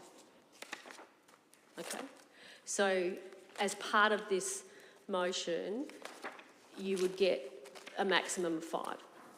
Does that make sense? Okay. Do you want to move that way? Move that way. I'm happy to move that way, Mayor, and happy to speak to it. I think what we've had through some discussions and what has been really in credit to the staff who've worked on this as well. The CEO PMP should be a panel which is dynamic and able to have really in-depth conversations about specific areas of the CEO's performance. I think that having a smaller group allows that to happen. It takes out some of the more procedural stuff that we deal with, rather than having it just addressed at a council meeting, which is the alternative to this kind of thing. I think it's also consistent with what a lot of other councils are doing in this area, or what a lot of other boards in different organisations do, where they find that it's appropriate for a group of members of their governing body to go about forming this panel and reporting back to the body as a whole. So I think that moving in this direction is good. It also, I think, addresses some of the issues that have been raised about having it as a Section 41 committee in there as well. I note that some of that's also contained in the terms of reference, which we'll come to. But I think that having that smaller group is a good way forward, because it's consistent with best practice, and I think it actually allows for a really in-depth and proper process to occur, rather than some of the other sort of cumbersome aspects of having it as a larger committee, and why it's not done as part of an ordinary council meeting. Do we have a seconder? Councillor Hennessy. You want to speak? Yeah. Thank you. I'm happy to second it. I agree with Councillor Solomon. And I point to the fact that we've actually had, in effect, a smaller group for most of this year with the executive, the PMP. And in dealing with the HR person, it does follow best practice and allows us to be a bit more nimble and receptive to sometimes a lot of changes. So I actually support the smaller group. Having said that, I think it would be absolutely essential that the smaller group ensures that the rest of the elected members are kept well informed of information that's occurring, so that there's no feeling of that you're in or out of a group, but in fact the communication is ensured so that people can rest easy that they're aware of what's happening when necessary. At this stage, we'll take point 5 out and we'll do 1, 2, 3 and 4. Sure. And so we'll move that down, Susie. Yep. And we'll do that second. Sure. Okay, you want to speak? Yeah, I think I'm a bit mixed on it. In one sense, since everyone seems to want to be on it, it would be nice to fit everyone in. But also, there are people like Councillor Solomon who feel obligated to be on it if everyone else is on it, which makes it a sort of FOMO committee of everyone has to be on there, because otherwise you're missing out on all of the discussion around an important part of, council management. So I think having a maximum of 5 works if nobody feels like they're missing out on understanding what's going on while the panel's in place, because I think that's what makes the difference between this and, for example, the CCS and IES, which I supported a larger group for, because I feel like that is, when you get everyone in the room together for a discussion, it makes it, valuable. You can spend an hour on something that really needs to be dug into that we would, maybe zoom past at a council meeting. But for the PMP, I don't know, probably inclined to support this motion in the sense that I think we do need to move away from people feeling obligated to be on the committee in case they miss out. Okay, thank you. Any other discussion? Councillor Samble. Mayor Carrot, are we referring to the officer's recommendation? Yes. The information from that. There's one little part here that I've never heard happen. The qualified independent person will be an ex officio non-voting member. Yes, we have to have that under the Who's Act. that person? Well, that's Colette. It's Colette. And that's included in the Local Government Act. We have to have one. We have to have an independent person. So we are not allowed to not have an independent person. Yeah, the only thing I'm confused about, the CEO's position is a very, very important position in a council. Yes. And if 7 elected members want to be on that committee, I can't see any reason why, there could not be. To a maximum, it says here, minimum of 7 and to a maximum of 5. Well, I'm sorry, but it's so important. It's a bit like IES and CCS. All councillors, elected members, should have the input into those 2 major committees of this council. So I'm getting a bit confused here as to why it's when the business of the CEO of our town is so very important that if 7 persons want to be on it, why not? Because there must be a lot more knowledge and the meetings don't go on at 1 o'clock in the morning or anything like that. But to me, it's important that those that want to be on that as elected members of this town should be on that committee, I believe. Thank you. Councillor Shanks. Yeah, look, interesting discussion, and to be honest, I think I might sort of be swayed a little bit by the debate tonight. Not to say that I don't have my, concerns that are not necessarily a bad thing, but I'm also have an appetite to maybe try a new model, listening to my colleagues tonight. The thing that I was sort of thinking when I was reading the notes, I was going, well, you know what, like Councillor Samble said, if elected members want to be on it, to cap it has that ability to shut people out of the room. With the CCS and the IES, at least typically they're in front of open camera, right? This particular meeting, the onus is going to be on the leadership of that panel. Which we'll move on to that in the next motion. But typically these meetings are conducted behind closed doors, so the onus will be on those members to communicate the business of that. I'm more than happy to do that. Yeah, and as any member, I hope, in the room would be, absolutely. But I guess it is that, you know, that model, and I don't disagree that, you know, in these sorts of private industry and those selection panels and, you know, all this model, this isn't new formula, and I don't disagree with, you know, there is some best practice around this in whatever panels are come about for whatever purpose they come about to achieve. And stepping away from the Section 41, you know, like we had our incident that we're working through, and I think that highlighted some areas of improvement, which I think we are addressing. So again, I was a little bit sceptical about, I understood the panel change and I was supportive of that. I was just maybe not quite supportive of the maximum minimum. But look, because it's a 12-month thing, you know, I'm almost... We could give it a trial. Absolutely, I'm almost in the mindset of, you know, sort of agreeing with Councillor Solomon, Councillor Hennessy, and Councillor Davies, and giving it a go. And then, for the next 0.5, I'm probably going to put my hand up there, and the onus is going to be on those members. Okay. If there's no further discussion, Councillor Solomon, you happy for me to put the motion? Thank you. I'll put that motion. All those in favour, please raise your hands. All those against? It is carried. Okay.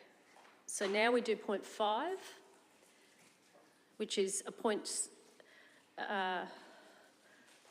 let's just see what you've written as until the November 2024 Ordinary Council meeting, yes. So I think the Mayor and the Deputy Mayor need to be on there, and who else? Right. Okay, all right. Okay, so I'll name the councillors: Councillor Koch, Councillor White, Councillor Hughes, Councillor Shanks, and Councillor Hennessy.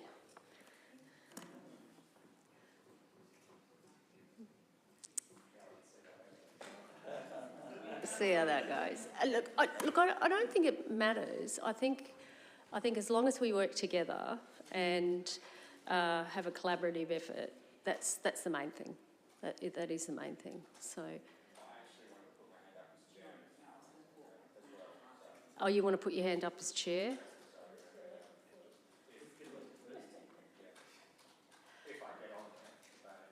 Do you want to?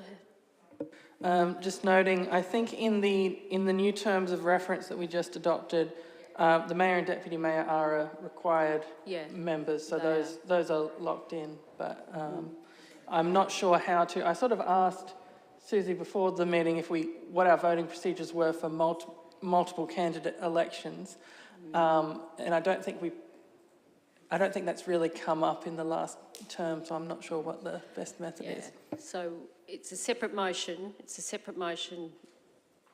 Okay, where's it gone? Where's it gone?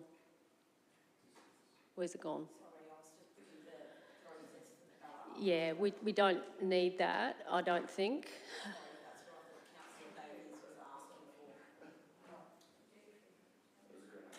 Yeah, I'm sort of in charge of the meeting. I'm in charge of the meeting. Okay, so we've got Councillor Shanks as...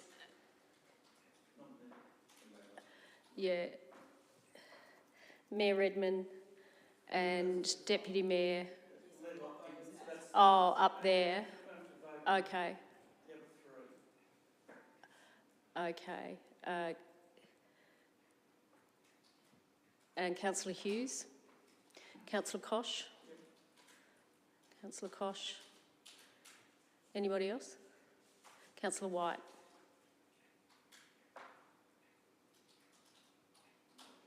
Okay, is that it? Yes.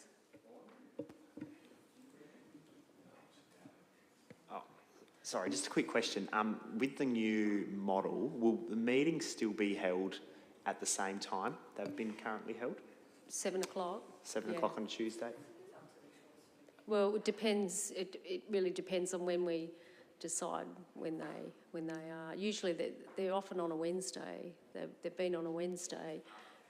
Yeah, after it's 7 o'clock. Is that okay? Yep. Okay. Okay. Right. Any further discussion? No.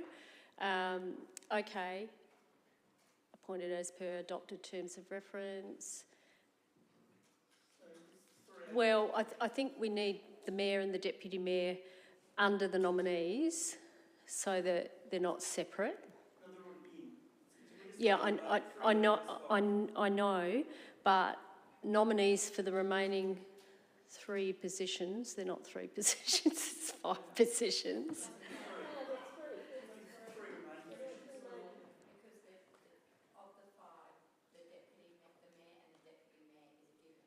Yes.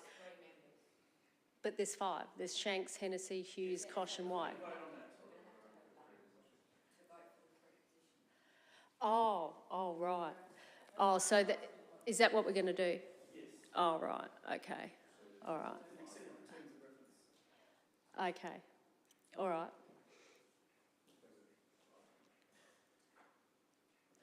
If you can hand that out rather quickly, because we're running out of time. Yeah. It's first past the post.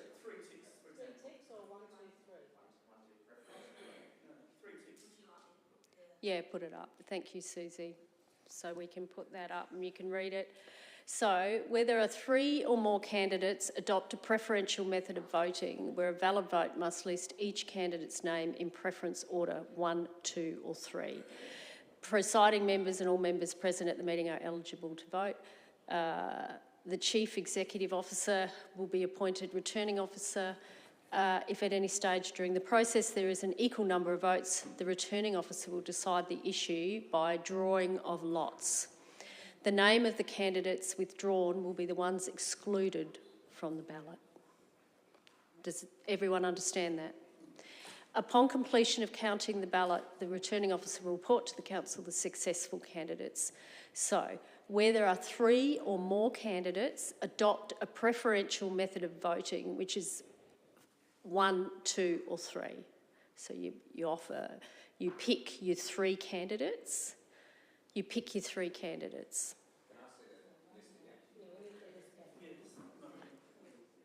So the list will stay up. So it is, if people can listen to me, it is a preferential system, 1, 2 or 3. Okay?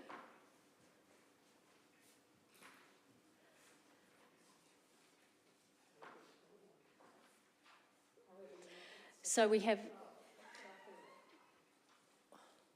need to cross out the names that are not relevant, and the names that are relevant, they're the voting nominees.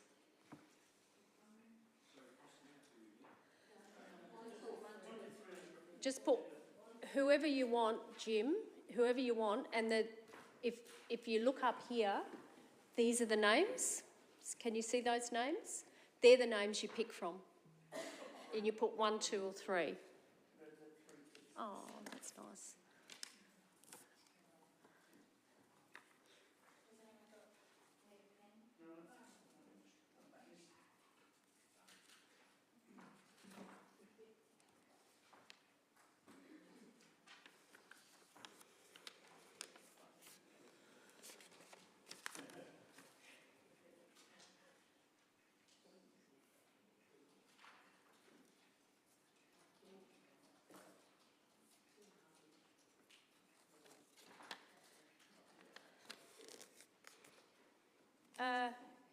Excuse me. Excuse me.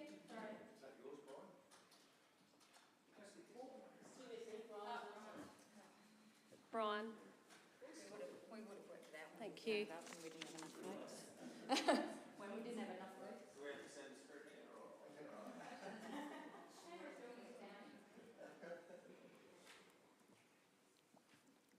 There may be a drawing of lots, so we'll just have to wait and see.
What's her name, David? She's so overqualified and so experienced. All just so lucky. That's good. Can you remember her name? No. She's bringing back orthopaedic surgery. She's increasing the number of doctors, increasing their relationship with GPs. Oh, good. Found extra funding. She's basically been made the hospital. She was one of the doctors. There's 5 doctors that were on a rotation in Yeah. London for emergencies. And when the bombing went off, she was actually in charge of all of London with the emergency response. Oh, fantastic. So she's come from London? I think she's come from Hong Kong, but she originally trained as a doctor in Melbourne, did all the surgery there, then spent 20 years out of the system, then went back to Melbourne and re-qualified as a surgeon again. Oh, fantastic. She's just amazing. She's director of medical services, like just all the doctors. And Oh, that's great.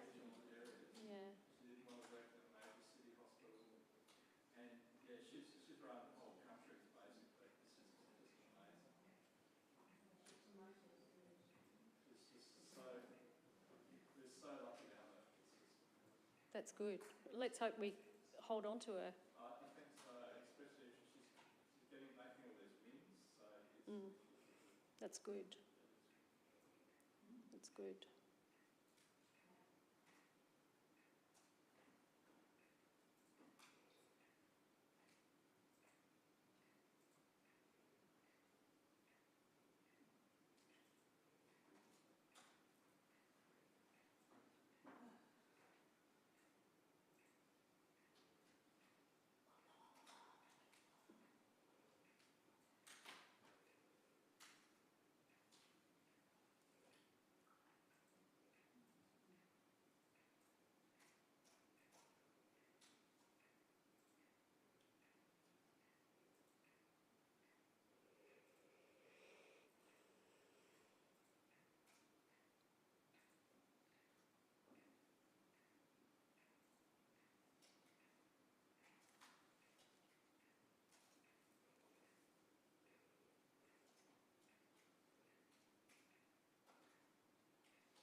So the 3 highest votes, Councillor Hennessy, Shanks and White, Okay. are appointed. sorry, there you go.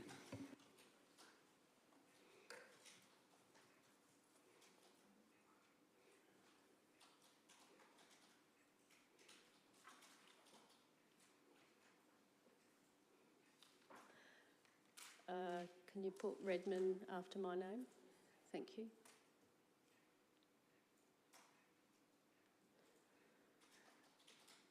Thank you. All right.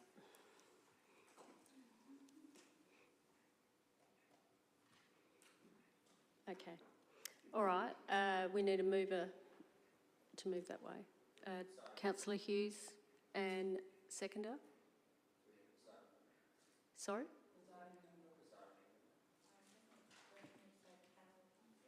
I beg your pardon? What did you say?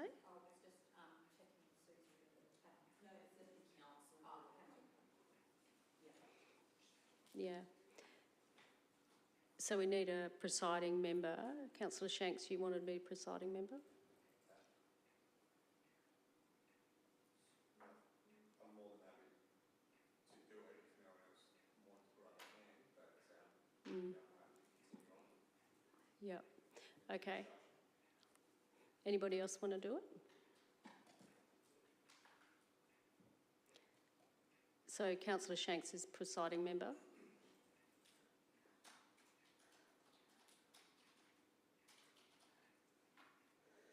Okay. Okay. So we need a mover and a seconder. Councillor Hughes, you were happy to move. Councillor Vallelonga.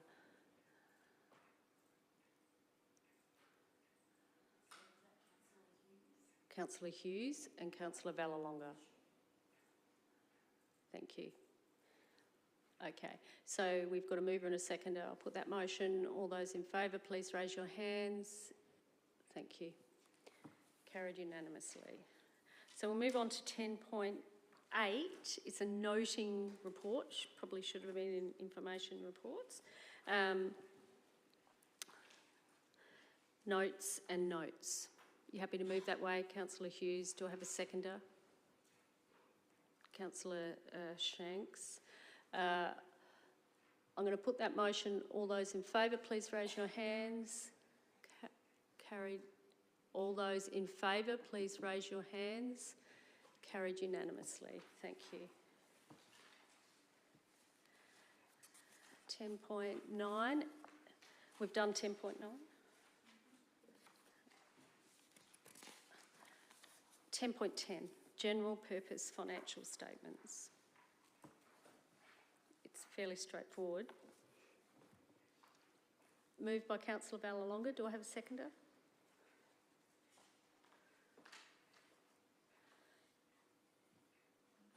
Deputy Mayor Davies. If there's no further discussion, you wanted to say something? Yeah, just quickly through you, Mayor. The auditor's report, and correct me if I'm wrong, Mayor, but the auditor's finding, I feel like that's a reoccurring theme that we see in regards to the leave. We've found it again this year. So I guess through you, Mayor, I was just wondering, can we get some strategies, or what we're hoping to do to try to not see this again in the auditor's findings moving forward? Because again, historically, I think I've seen this a few times now. Yeah. And I think the auditor also pointed out the fact that we do see, and again, no accusations being made here, but you can get employees that don't want to take annual leave because they don't want people taking over their spot to understand what they're actually doing. We didn't do the audit. Sorry, we didn't do the audit committee. We haven't done the audit committee. That's not in here. Why haven't we done the audit committee? I think that's a 2-year appointment. No, it's a 1 year for elected members. Yeah, Sorry. it's missed. It's been missed. Yeah. So the terms of reference that was appointed last year appointed the audit committee members for a period of 2 years. Yes, but elected members. And elected members for a period of 2 years. because effectively the position was that... Oh, I thought we only did that for 12 months. No, so it was for 2 years to actually give the opportunity to actually go through that cycle. Okay. All right, no worries. Sorry to interrupt, Nathan. Okay. Look, I think we can get the independent members to provide a response. So I might ask Sharon Perkins if she can ask the independent members to provide a response on the audit findings.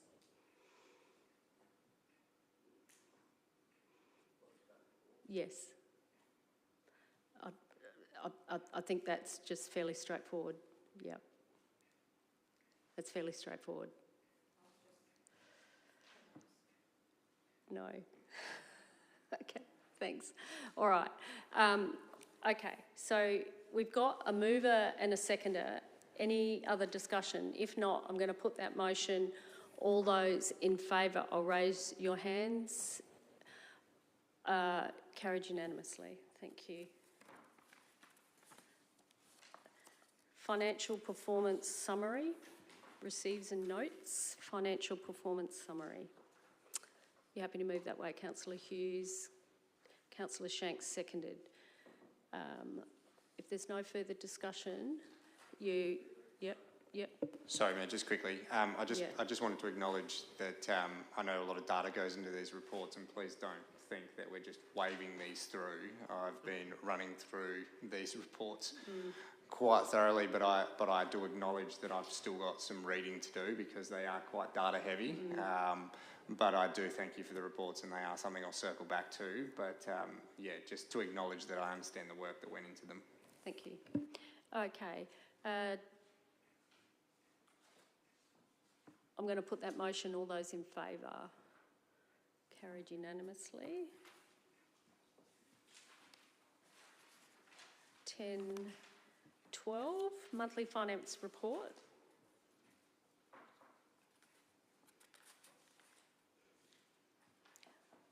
Moved by Councillor Hughes, seconded by Councillor Koch. Any discussion? Yep. Well, I saw actually Councillor Shanks first before you. Yep. Just a quick question, and this was one of the ones that I just wanted to ask, but I probably will have some other questions that I might take offline with you, Sharon, if that's okay. But I just noticed in the employee expenses of this report on page 73, it touched on a favourable variance of $351,000. But am I right in saying that the end of year report that we just noted in the last report was actually talking about a 613 employee cost deficit that wasn't forecast? So you have to look at the two figures as... No? So sorry, I'm glad I asked for the clarity. So this monthly report is for the 23-24 financial year, so that's actually our current position for this budget year. The previous one was, the financial summary was in relation to the 22-23 financial year, and the deficit that's reported in the 22-23 was basically driven from a conscious decision due to the ability to actually get contractors to actually fulfil some of the work that wasn't subject to a long-term contract by casual staff, which we engaged through agencies. So that's what was driving. So because the initial budget said, when we adopted it, said that we'd actually undertake those works through third-party contracts, whereas because we couldn't actually get those contractors, we engaged casual staff, which was driven that unfavourable variance.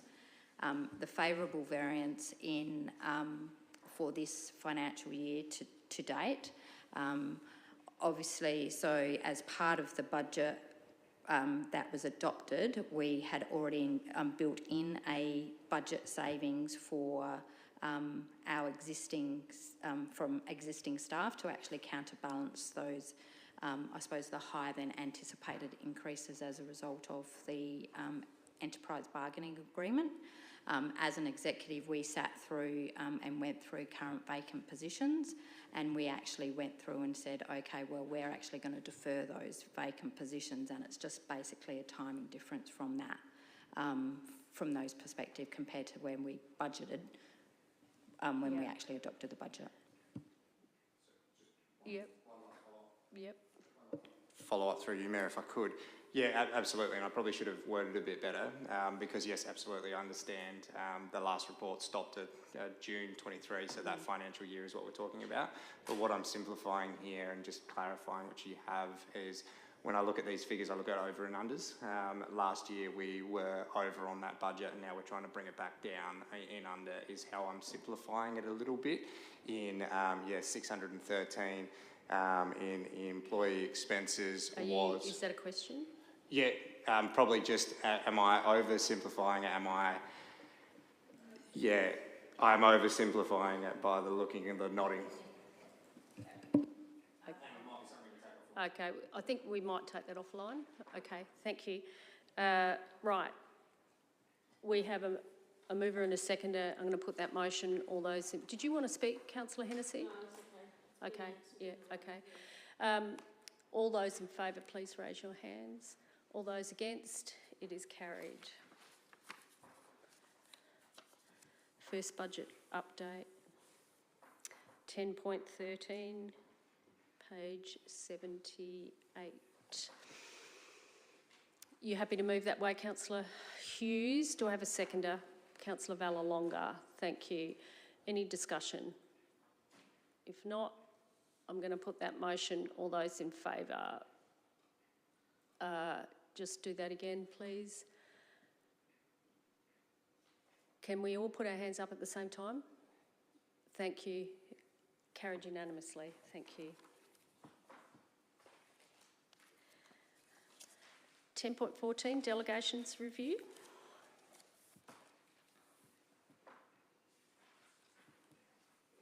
You happy to move that way, Councillor Hughes? Thank you. Do I have a seconder? Councillor Shanks. If there's no further discussion, yes. Thanks, Mayor. Just a question through you. Obviously, so the delegations are, there's a huge amount. There's 277 pages worth of delegations from everything. There is. There's about 40 just related to cemeteries. Yes. So there's a huge list. So I can't quite say that I have gone through everything with extreme detail, understanding all of it. So if possible, the report doesn't mention it too much, but if it's possible to ask through you, Mayor, whether there's been any major changes, updates we should be aware of as an elected body. If yourself or a member of staff could give us a bit of a rundown, I think that would be much appreciated. Who would like to answer that? Susie?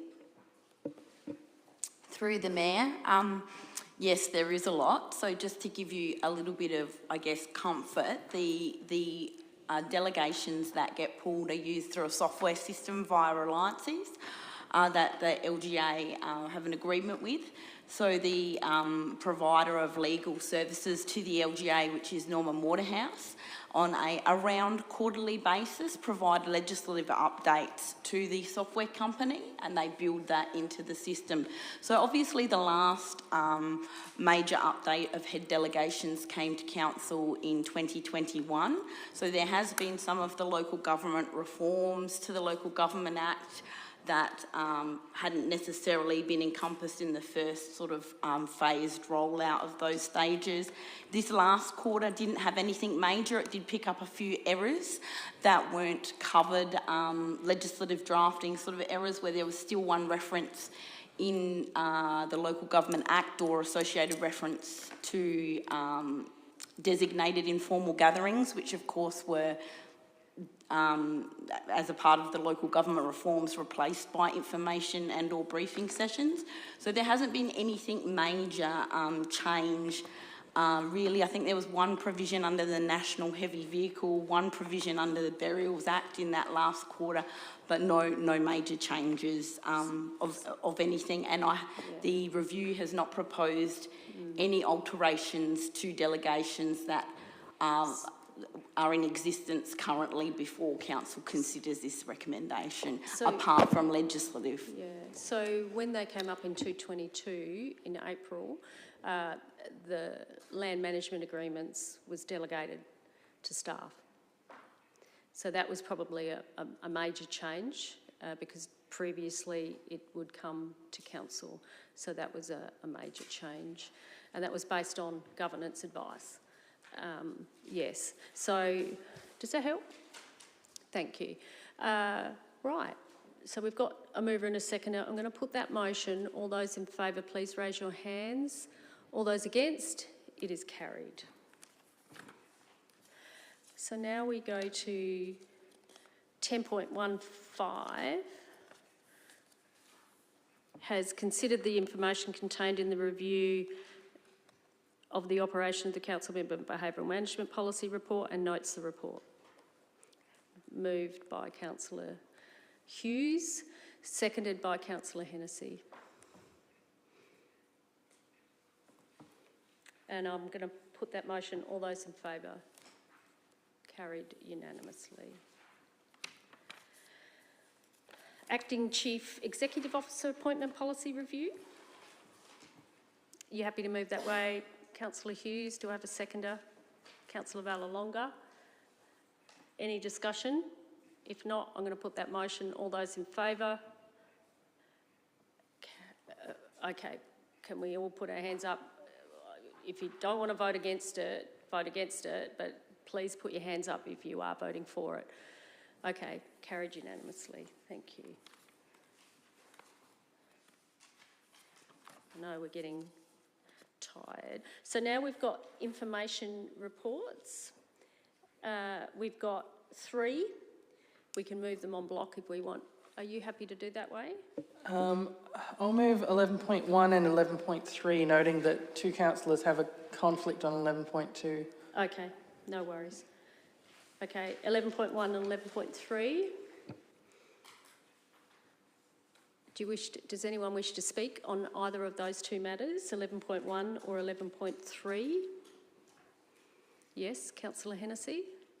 Just a question through you, Mayor. On page 127, sorry, I'm just trying to decide. No, it must have been in the attachments. There was a yellow mark in one of the, this is to do with the grants update, and it just seemed to be missing some dollars, and I was just wondering if that was an oversight or... Which page are you looking at? Sorry, let's get down to the grants. I think I've made an error in the number. Pardon? 126, oh, thank you. 126. Oh yeah, there's dollars missing. Office for Rec, Sport and Racing Active State Collaboration Program, partnered with YMCA. David, are you able to answer that? So through the Chair, we don't know the dollars yet because the YMCA haven't come back with the dollar amounts, hence the X, unfortunately at this point in time. It's actually a submission by the Y, not by council. Okay. So it doesn't actually impact council in that regard. So we left the contributions as in kind from council in the report. The total funding ask is up to the Y to submit based on all their programs that this is a part of, and we don't have that detail. Yep, thank you. I think that clarifies that. Okay. Any other discussion? Councillor Shanks? Thank you, Mayor.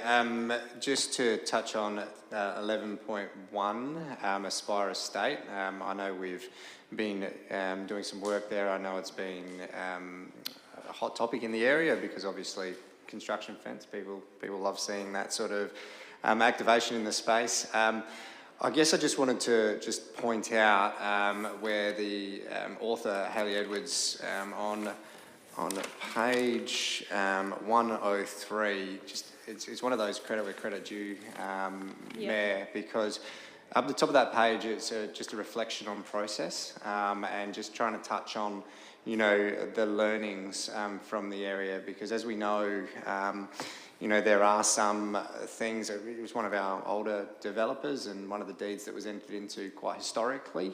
And I think we can all agree that there's maybe some lessons being learnt there on delivery and where those deeds sit in relation to common day, et cetera, et cetera. And again, credit where credit's due, because the staff's actually touched on it in the report and said, yeah, look, these things worked, these things we might try a bit differently. And I'm hearing the theme loud and clear that, you know, sometimes that short-term investment can hinder your ability later on. I'm hearing that message, and I appreciate it coming through in those themes, because yes, if we do have to upgrade something later on at our full cost, we are subject to the costs of the day, opposed to working in and partnering with the developer at the time. So I just wanted to again touch on that report and thank staff for it. Any other discussion? If not, who seconded the motion? Who seconded it? So we had Deputy Mayor Davies move the motion. Who seconded it? Did you write it down? Councillor Vallelonga. Thank you.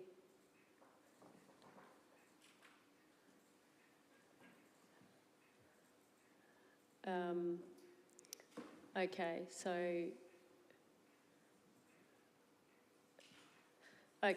we've already done this motion. Okay, all right. So the council adopt the following information items on block 11.1 and 11.3. We'll do that motion. I'll put that motion. All those in favour? Carried unanimously. Thank you. Okay.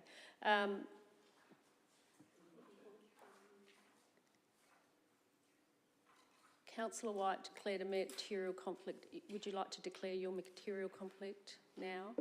Thanks, Mayor. Yes, I'm declaring a material conflict in item 11.2 because I provide services to the Gawler Business Development Group, so I'll leave the chamber. Thank you. And you, Councillor Koch? Yes, I'm going to just declare a general conflict. Yes. Because the Gawler Business Development Group has provided some financing to the Gawler Makers Market, and I'm on the committee of the Gawler Makers Market. So I'll leave. Leave the room? Yep. Okay. You're going to leave the room. A general conflict. Okay, so we'll move on to 11.2, Gawler Business Development Group Quarterly Report. I think it's quite comprehensive. I'd like to congratulate Kevin Fisher on becoming the chairperson of that group.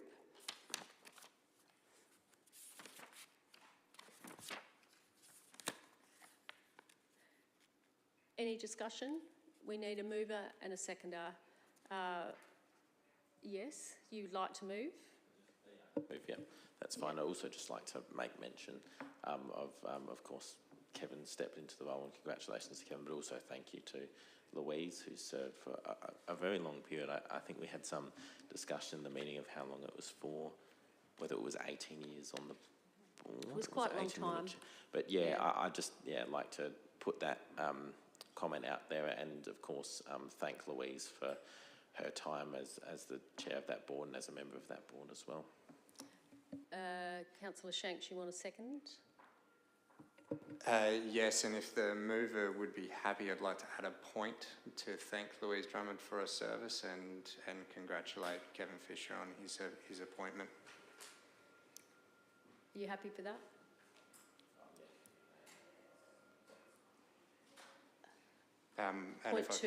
Point two, thank Louise Drummond for her service to the board, to the Gawler Business Development Board. Thank the outgoing chair, Louise Drummond, for her service to the board, and congratulate Kevin Fisher on his election.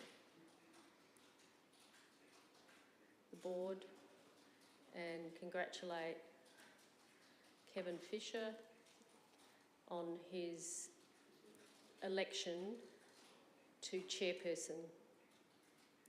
Perfect. So thank you. Yeah, I think it's important that we do acknowledge these milestones because, you know, I think our relationship with the Gawler Business Development Group is one that I think we need to rely on, and that they rely on with us as well.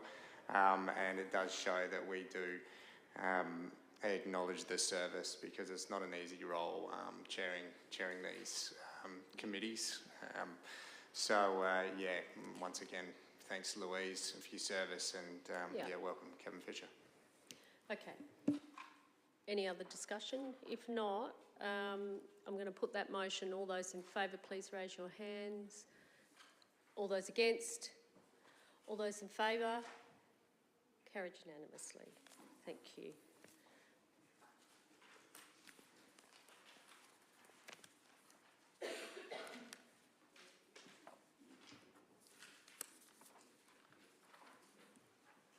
Okay.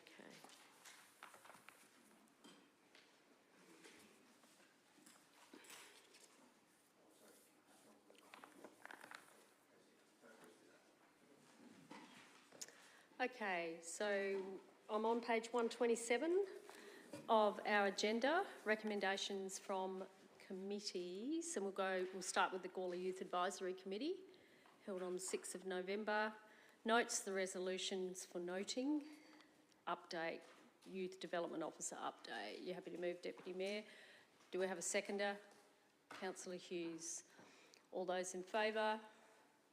Carried unanimously. Appointment of members. Emerson Speed and Natalie White be appointed to the Gawler Youth Advisory Committee for a period of 2 years.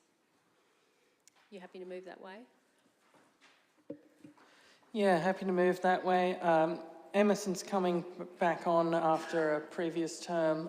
Natalie is new and has come from the Gawler Youth Band, so another show of the success of our local programs in the youth space, that it keeps attracting young people who get involved further.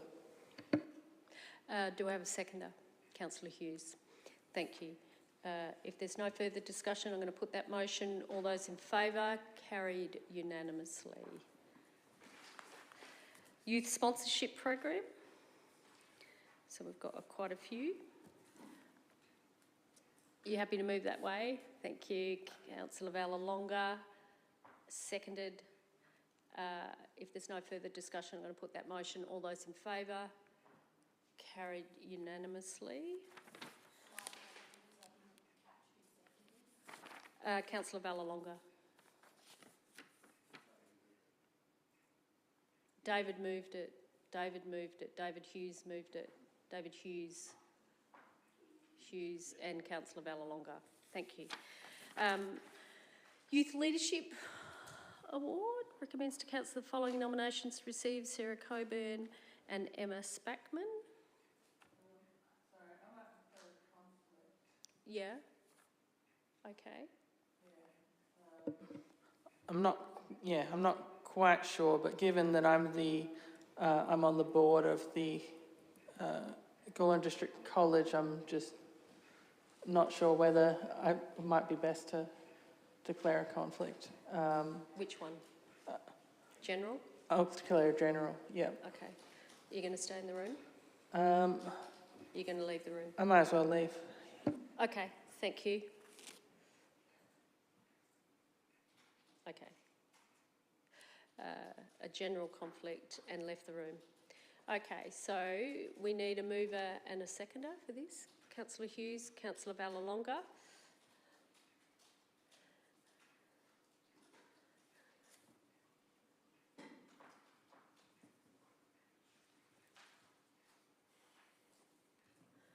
Okay.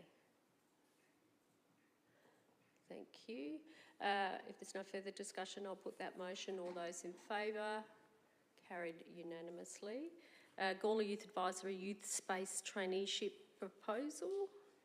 Business case will be presented to the February 24.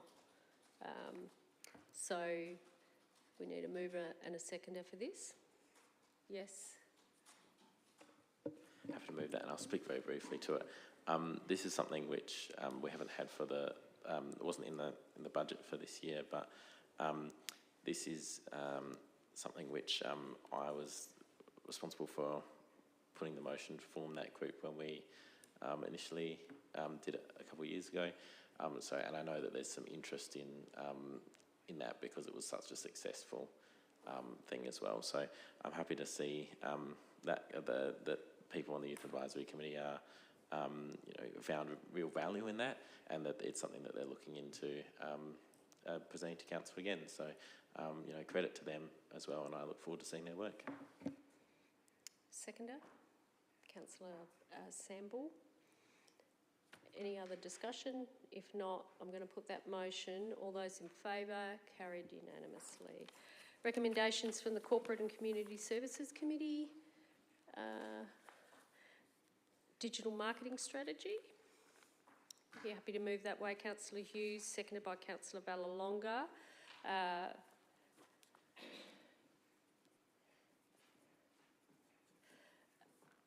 I'm going to put that motion. All those in favour? All those against? Is carried. Gawler Tertiary Hub report on pilot program. You happy to move that way, Councillor Koch, seconded by Councillor Vallelonga. If there's no further discussion, I'm going to put that motion. All those in favour? Can we please put our hands up at the same time? Thank you. Yes. Carried unanimously. Thank you. Murals update, partnership opportunities on private walls. You happy to move that way? Just speak briefly, Mayor. Deputy Mayor Davies has left the room because I know he was interested in this topic, but I think the discussion we had at the CCS meeting regarding this was very good and beneficial. And I think, there's been a little bit of talk that myself and a few other councillors are against art. We don't want to see any murals in the main street. I don't think that's true. I think what we want to reinforce, and I believe that all elected members are on board here, is we love our street art, we love our murals, but we're just looking, with this report that will come back to the CCS, looking at more sustainable methods and options for funding public art within Gawler. So very much looking forward to seeing that play out in a more sustainable way. So yes, it's very exciting. Seconder, Councillor Shanks. Any further discussion? Thank you, Mayor. Good example of me missing out on the CCS and then entering into the debate after the fact. That's my fault. Look, I am saddened that we... It's not Deputy Mayor Shanks. It's Councillor Shanks. I think it just auto-corrects because of the setting thing. But yeah, look, I'm all for large-scale street art, as elected members are aware. I think there is an appetite in our community for these pieces, and just props to Whaletail as well, who have now been nominated in the what is it, the Australian Street Art Awards. That's right. That's a really good achievement to get that nomination and really put Gawler on the map in that space as well, which is buying into the reason why community reached out to the elected body of the time, and we've followed through to try to deliver on some of these strategies. That said, we have a remaining $13,000 and we're still trying to figure out whether or not we are just investing in another piece for the sake of it. I think this is probably not a bad idea to, put it back into the savings and look at the future report on what we can, do in this space. It's definitely not dead, the street art appetite, and I look forward to the reports that are going to come through. I wasn't surprised about the outcome, to be honest, of the recommendation, and I had some further notes around it, but, it is what it is. Yep, Councillor Solomon. Thank you, Mayor. I'll just add, yes, I think, while I originally wanted a different outcome in the CCS committee, I think I'm, really happy with the addition of the report in there. That's really good. And I think there's no misconception that, people hate art because they went with this direction. I don't think there's any misconception there, but what I do think is that it provides a really good opportunity for us to look at not only paying for ourselves, but how we go about, making resources available to private business owners and partnering with businesses in our town to help them to develop street art if that's something they want to do as well. So I'm really excited to see what develops in this space and really looking forward to the report. Credit to Councillor White for including that during the CCS committee meeting. There's no further discussion. You happy for me to put the motion? I'll put that motion. All those in favour? Carried. Yes. All those against? Excellent. Carried. Ageing well, community grants. You happy to move that way, Councillor White? Do I have a seconder? Councillor Hughes, thank you. I'll put that motion. All those in favour? Carried unanimously. Ageing Well Advisory Group. Appointment of community members. You've moved that way, Councillor Hennessy, and you're seconding it, Councillor Koch. Do you wish to... No speaking. Okay, if there's no further discussion, I'm going to put that motion. All those in favour? All those against? It is carried. Community and Neighbourhood Development Program Funding Opportunity. This is quite an interesting opportunity. Do I have a mover? Councillor Vallelonga, Councillor Hughes, seconded. If there's no further discussion, I'll put that motion. All those in favour? Carried unanimously. Reconciliation Action Plan Working Group membership. I need a mover. Thank you, Councillor Hughes. Seconder, Councillor White. I'll put that motion. All those in favour? Oh, did you want to speak? Sorry, Brian. Mayor Karen, taking into consideration that after the Voice and $4 million that was lost, is there going to be any changes the way we have our action plan? Is that the sort of... are we going to look at this in a different way? Because I have many Aboriginal personal friends and they say that the gap has widened and all these sort of things, and we've heard nothing about it since the Voice has all occurred, other than gossip in the streets. And I'm just wondering, the same code stays, does it? And whatever. And also, are elected members allowed to go along to the meetings?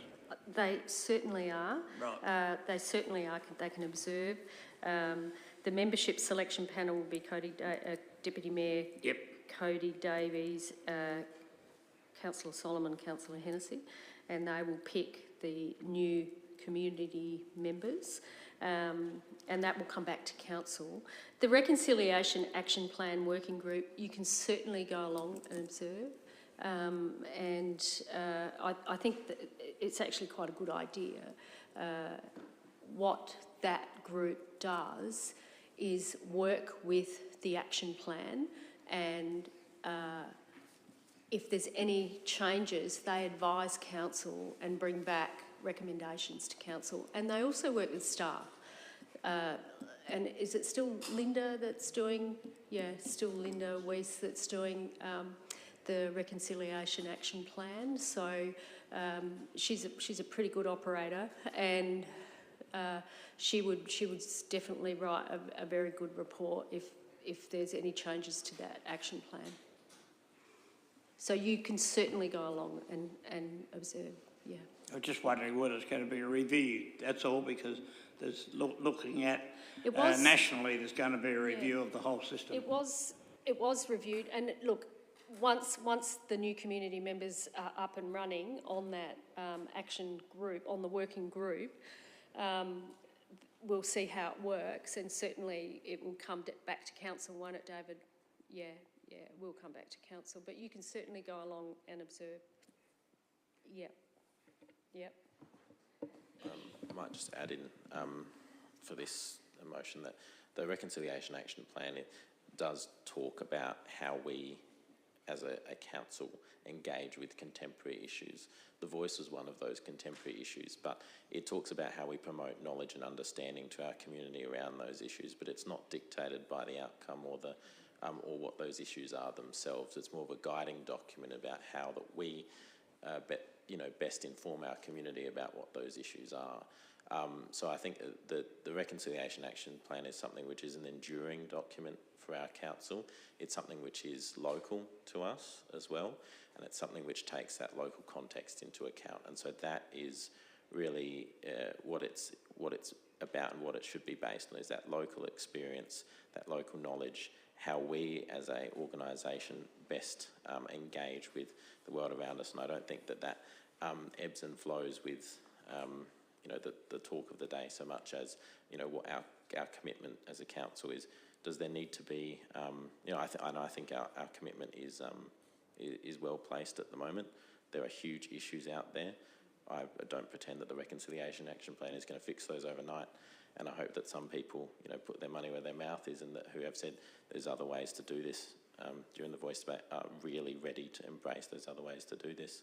But the Reconciliation Action Plan is more a guiding document than something which is informed by contemporary issues, in my view. If there's no further discussion, I'm going to put that motion. All those in favour? Carried unanimously. Over the page, Gawler Activation Strategy Review and Engagement Plan, notes and adopts. Deputy Mayor Davies moved. Do I have a seconder? Councillor Vallelonga. Thank you.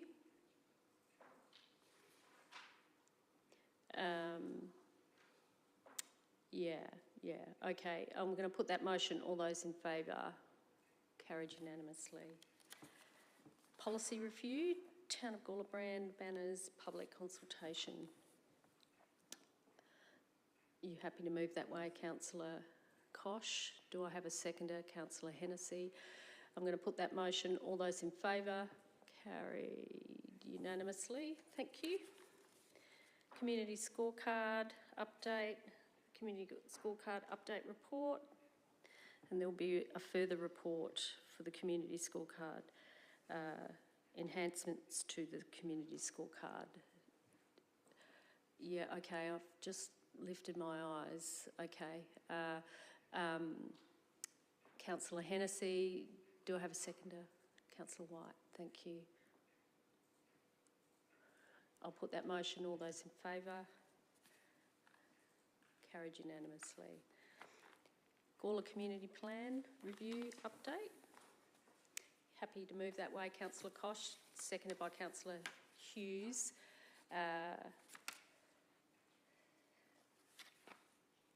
I'm going to put that motion. All those in favour? Carried unanimously. Thank you. Youth Development Plan Review Update. You happy to move that way, Deputy Mayor? Councillor Hughes seconded.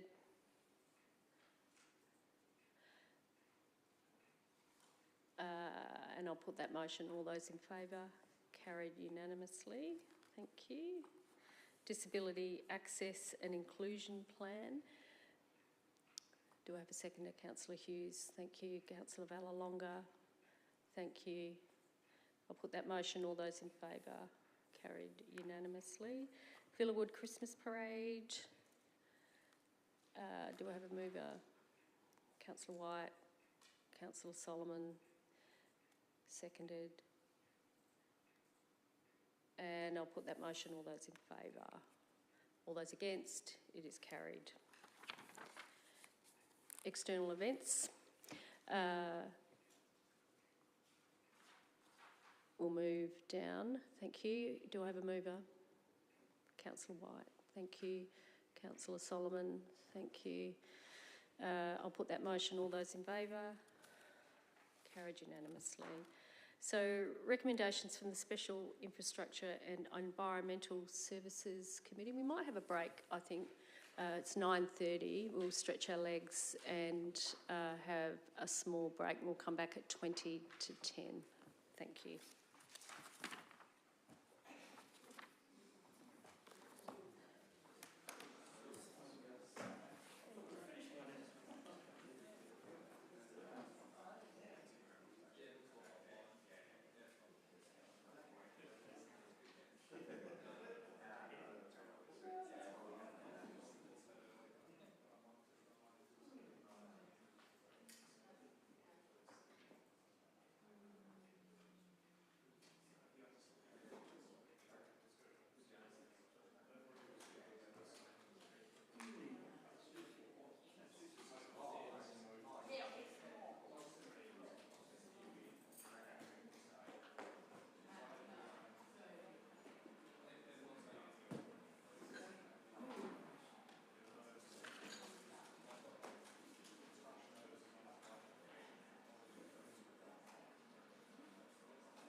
Okay, might get going.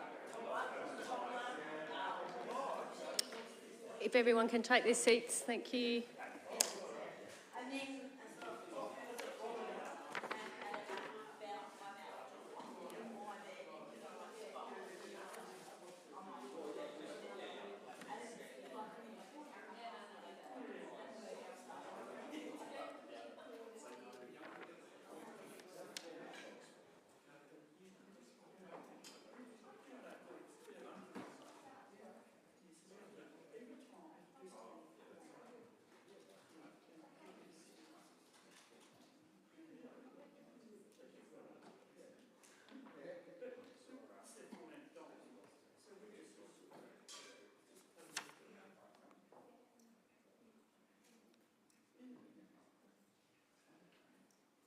Okay, so I'm on page 135 of 144. Gawler Town Centre Design Framework Update and Scoping. You happy to move that way? Seconded by Deputy Mayor.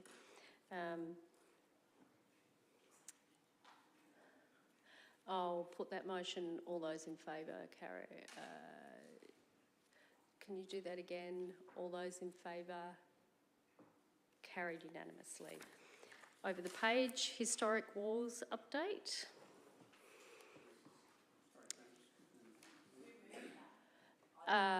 Councillor White and Deputy Mayor. Historic Walls Update on page 136. You happy to move that way, Councillor Hughes? Do I have a seconder? Deputy Mayor, thank you.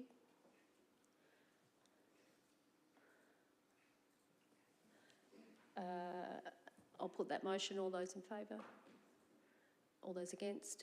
Carried. Southern Rural Areas Engagement.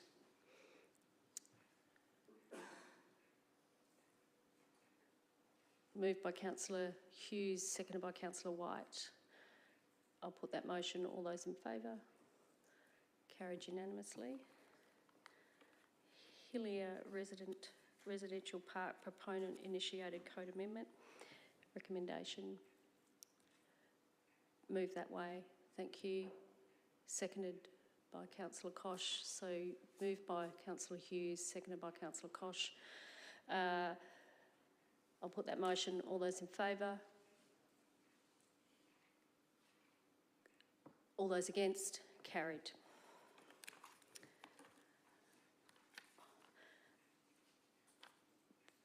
The Council adopts the recommendation from the IES made at item 7.1, 7.2 of the meeting of that committee held on 21st of November.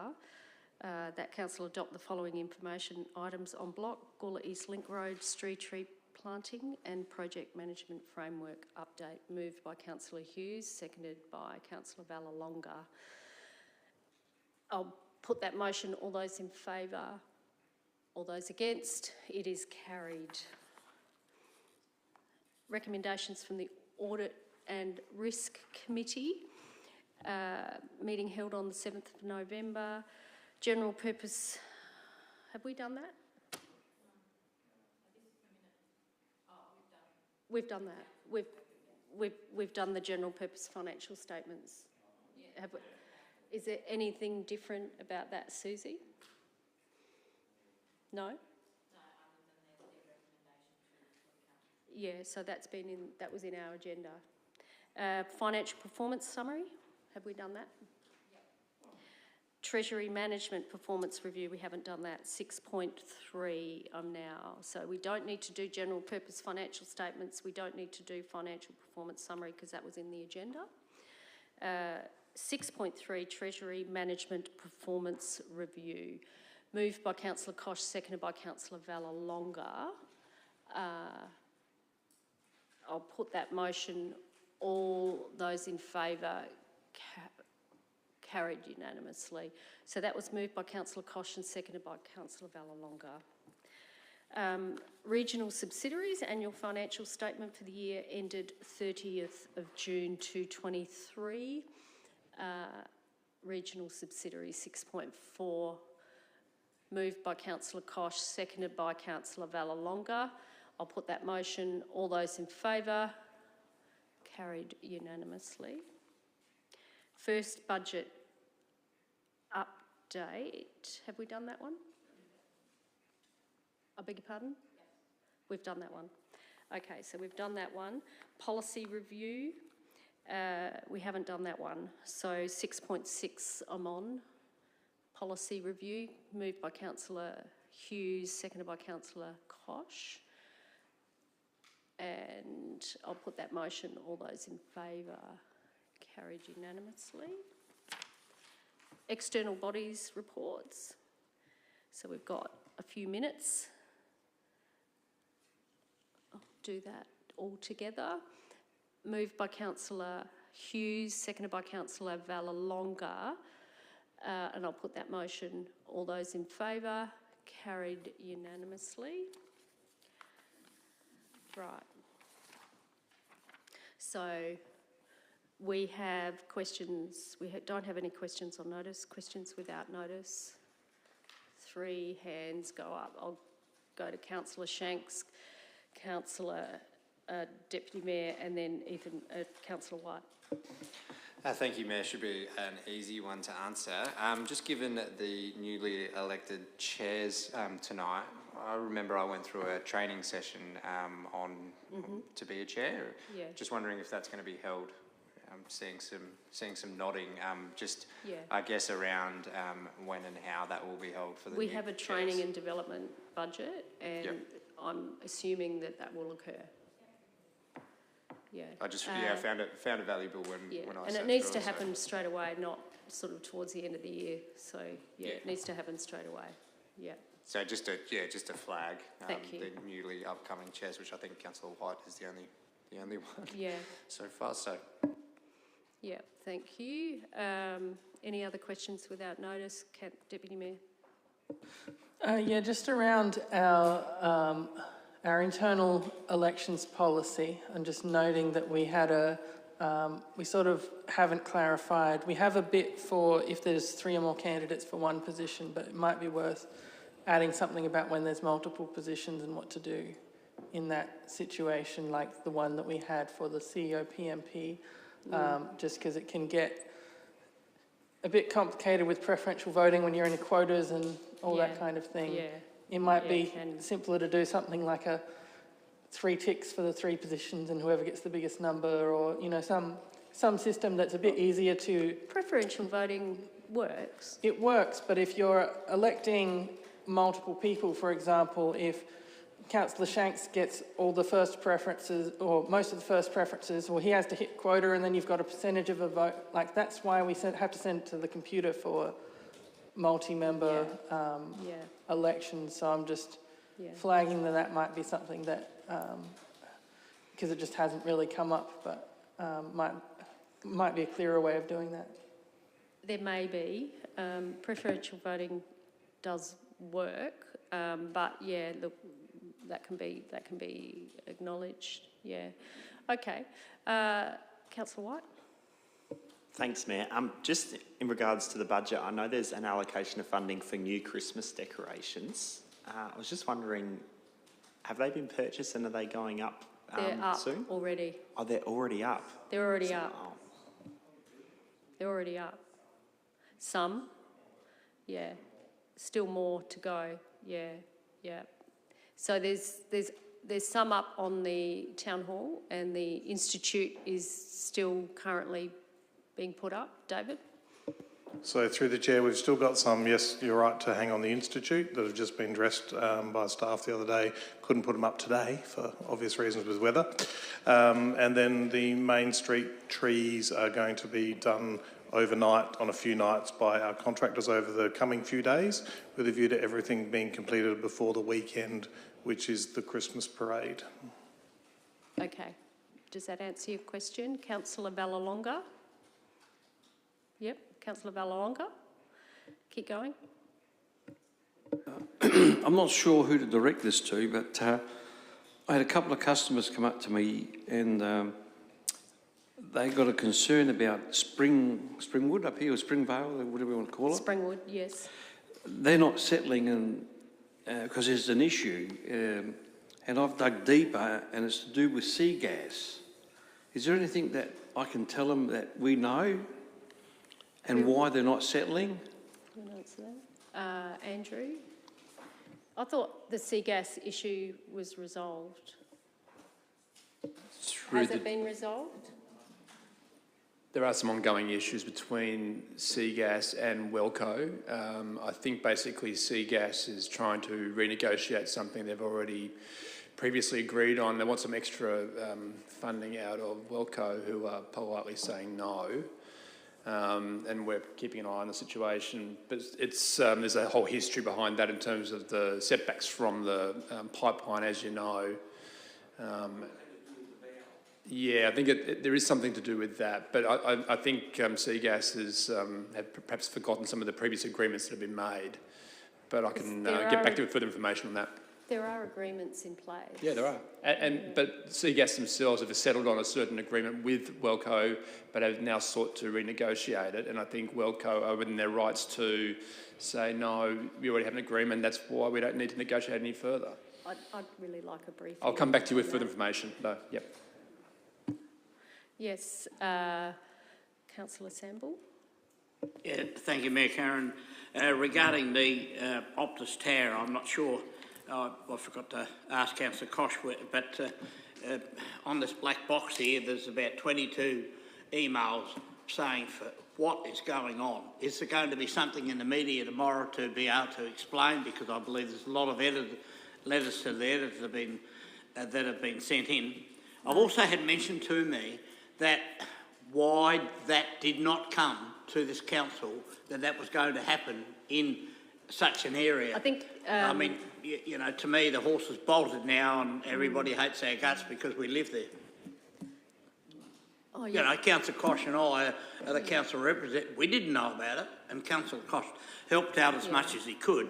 And there's one lady here that says she's just come out of hospital, you know, because she's had got cancer. The telecommunications... What about the radiation, all that stuff? The Telecommunications Act is very powerful, and telcos have a lot of power. It will go to the CAP. When will it go to the CAP? In January? Is that January, February, or January?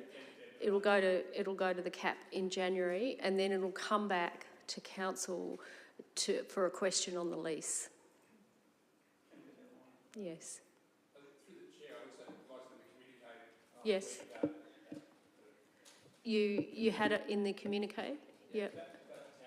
In terms of the process, which was we would put the lease information, the lease application has to go to council, but that will be next year, parallel with the application being dealt with by CAP. So you'll see both aspects of it, plus the relevant information from the proponent. Yeah. There's already been an article in the Bunyip, Brian, and there probably will be letters to the editor, I'm sure. Okay. Any other questions without notice? No? No motions or notice. Motions without notice? Yep. Just that Councillor Shanks be appointed to the Football and Associated Sporting Clubs Future Infrastructure Needs Working Group.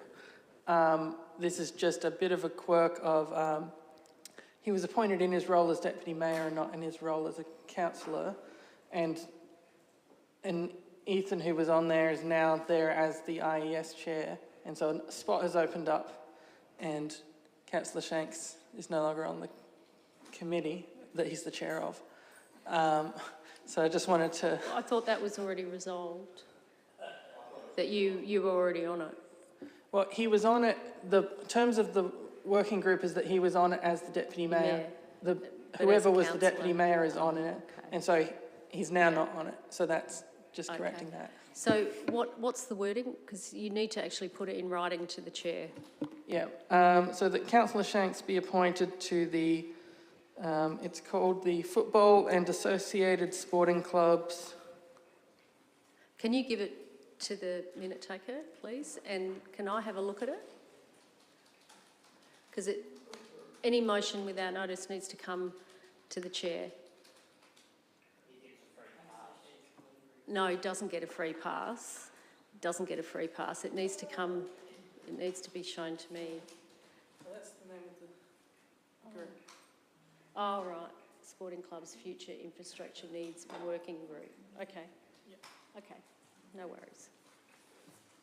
It came up because of the deputy mayor election, so I couldn't do it before. Have you got to be appointed to the Football and Associated Sporting Groups Future Infrastructure Needs Working Group? Okay. Do I have a seconder? Councillor Samble. I'll put that motion. All those in favour? Carried unanimously. Okay.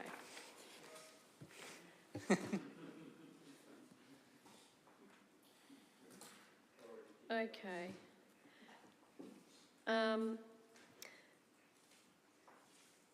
I'll start with the council member attendance.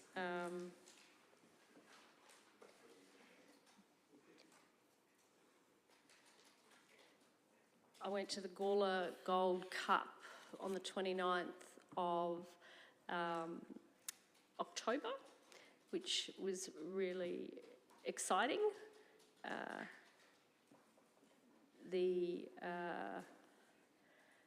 We had the village fair on the 4th of November, and I think many people went to that.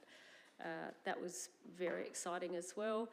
I opened the village fair. We had the Remembrance Day service on the 11th of the 11th, and a couple 200 people came to that, and that was well utilised. I went down with Jack Gill to Transport Options that was put on by Walking SA, and we talked a lot about Tamblyn. We talked a lot about the safety of students and the lack of connection between the primary school at Evanston Gardens, the Tamblyn railway station, and many connections which might come through with our integrated transport plan. So that was actually quite good. I went to the Hope Cup. I know Ethan was involved in that. I went to the Gawler Club trophy presentation that was held at Blanche Street, and that was also very, very exciting. Where else? I went to the RSL Gawler Women's Auxiliary Farewell Afternoon. That was their final function. And I also went to the new Xavier Gymnasium at Two Wells, which is really quite outstanding. And I also met up with Martin and Kathy Young at Faster Pasta, which was also very, very exciting.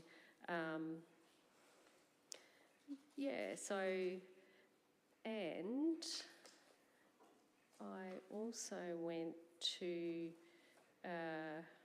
a Remembrance Day ceremony on the 13th of November at the Gawler District College. We also had, in honour of Prue O'Donovan, who recently died, a Quickest Warmth project which Council provides storage for. However, it's run by the Anglicans, and it's a really fabulous project.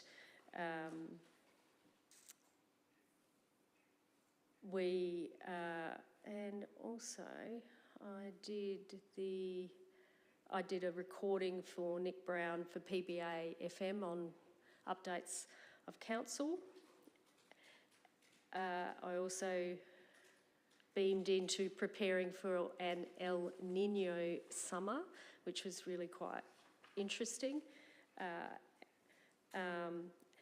we had our mandatory training on the 18th of November, and I went to the Headstone project, and that was a family member, my husband's great uncle, Percy Beadnell, who was honoured as part of the Headstone project, and many family members were there. That was quite good. We also had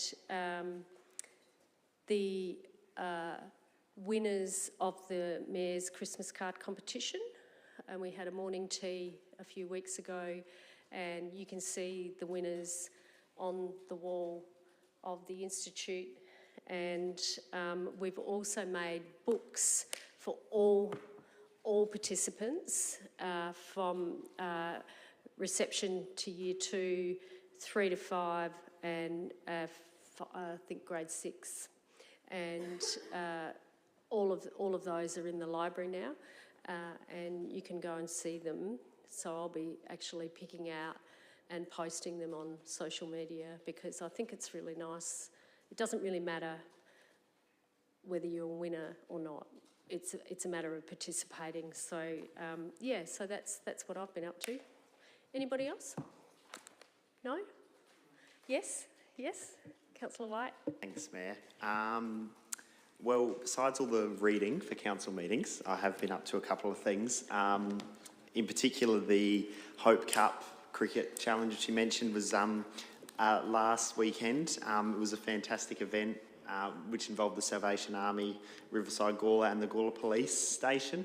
The event raised, I just got the figures before so I could get this right, $34,218, which will go to assist people living rough in Gawler directly, which is a phenomenal effort by all involved. So a big congratulations to everyone who donated, got involved, and huge community support, which was fantastic. And that'll be used by the Salvation Army to directly help those in Gawler who are homeless, who are sleeping rough, who need it the most. Last year, the money went towards the Lockers for Life project, which basically provided people that are homeless with storage space at the Salvation Army. This year, they've managed to raise this great effort. So there's been a few items on the agenda. I know that Darren from the Salvation Army has got lots of plans, so stay tuned for where that will be going. But it was a great day out too. I think it also showed how important our police are in Gawler. That was the weekend directly after a couple of tragedies in the Sapole community, but to have all the police there and the community support for our police was just, it was quite special. So I think 100% our community are there and recognise the incredible work our police do. So all in all, that was a fantastic event. Just a couple of other things. I attended a few events that the Mayor attended, but I did go to a meeting with Councillors Hennessy and Samble a couple of weeks ago, and yourself, Mayor. We discussed the hire of council-owned facilities policy, which you might remember came up for discussion in a CCS meeting a couple of months ago. So we actually sat down with staff, which was a great opportunity to go through the policy, flesh out some ideas, but also understand where the administration are coming from in regards to that policy. You might remember it's quite a complex policy. There's lots of sort of ins and outs. There's some anomalies in there which on the surface look a bit odd, but when staff actually explain them to us, I know that in particular Councillor Samble and I came in sort of with lots of questions, but they were all answered, and I think that was a great example of sitting down with staff and actually getting those ideas fleshed out is extremely beneficial. So when that policy comes back for re-adoption at a council meeting within the next couple of months, I'm sure we'd be happy to explain the reasoning behind some of the questions that elected members had. So thank you, Mayor, Councillor Hennessy and Councillor Samble for coming along and staff for organising that. The last thing I was going to mention is I did attend the Apex Christmas markets after our mandatory training, which had a really great turnout at Apex Park along the river, and also attended with a couple other elected members and staff the Gawler Business Development Group annual general meeting last week, where Kevin Fisher was elected the new chair of the board. So congratulations to Kevin and the new executive, and looking forward to seeing what the group does in the next year. So yes, that's all from me. Thank you. Okay, I think we'll move on. We'll go to confidential reports. Recommendations from the Special Infrastructure and Environmental Services Committee held on 21st of November to 223. It's not 221. Yeah. So can that be changed? It's 223, isn't it? Oh, right. Okay, thank you. So we have a recommendation to go into confidence. How do you wish to proceed, councillors?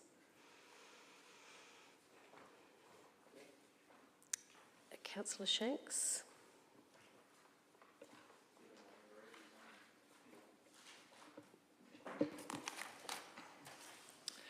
Yeah, look, I'm happy to move this way. So, because the information, the disclosure of which could reasonably be expected to confer a commercial advantage on a person with whom the council is conducting or proposing to conduct business, or to prejudice the commercial position of the council, and would on balance be contrary to the public interest. And also point D, I. Yes. Thank you. Do I have a seconder? Councillor Deputy Mayor. Thank you. I'll put that motion. All those in favour? Carried unanimously. Thank you, David. And we'll just turn off, before you turn off the live stream, Susie,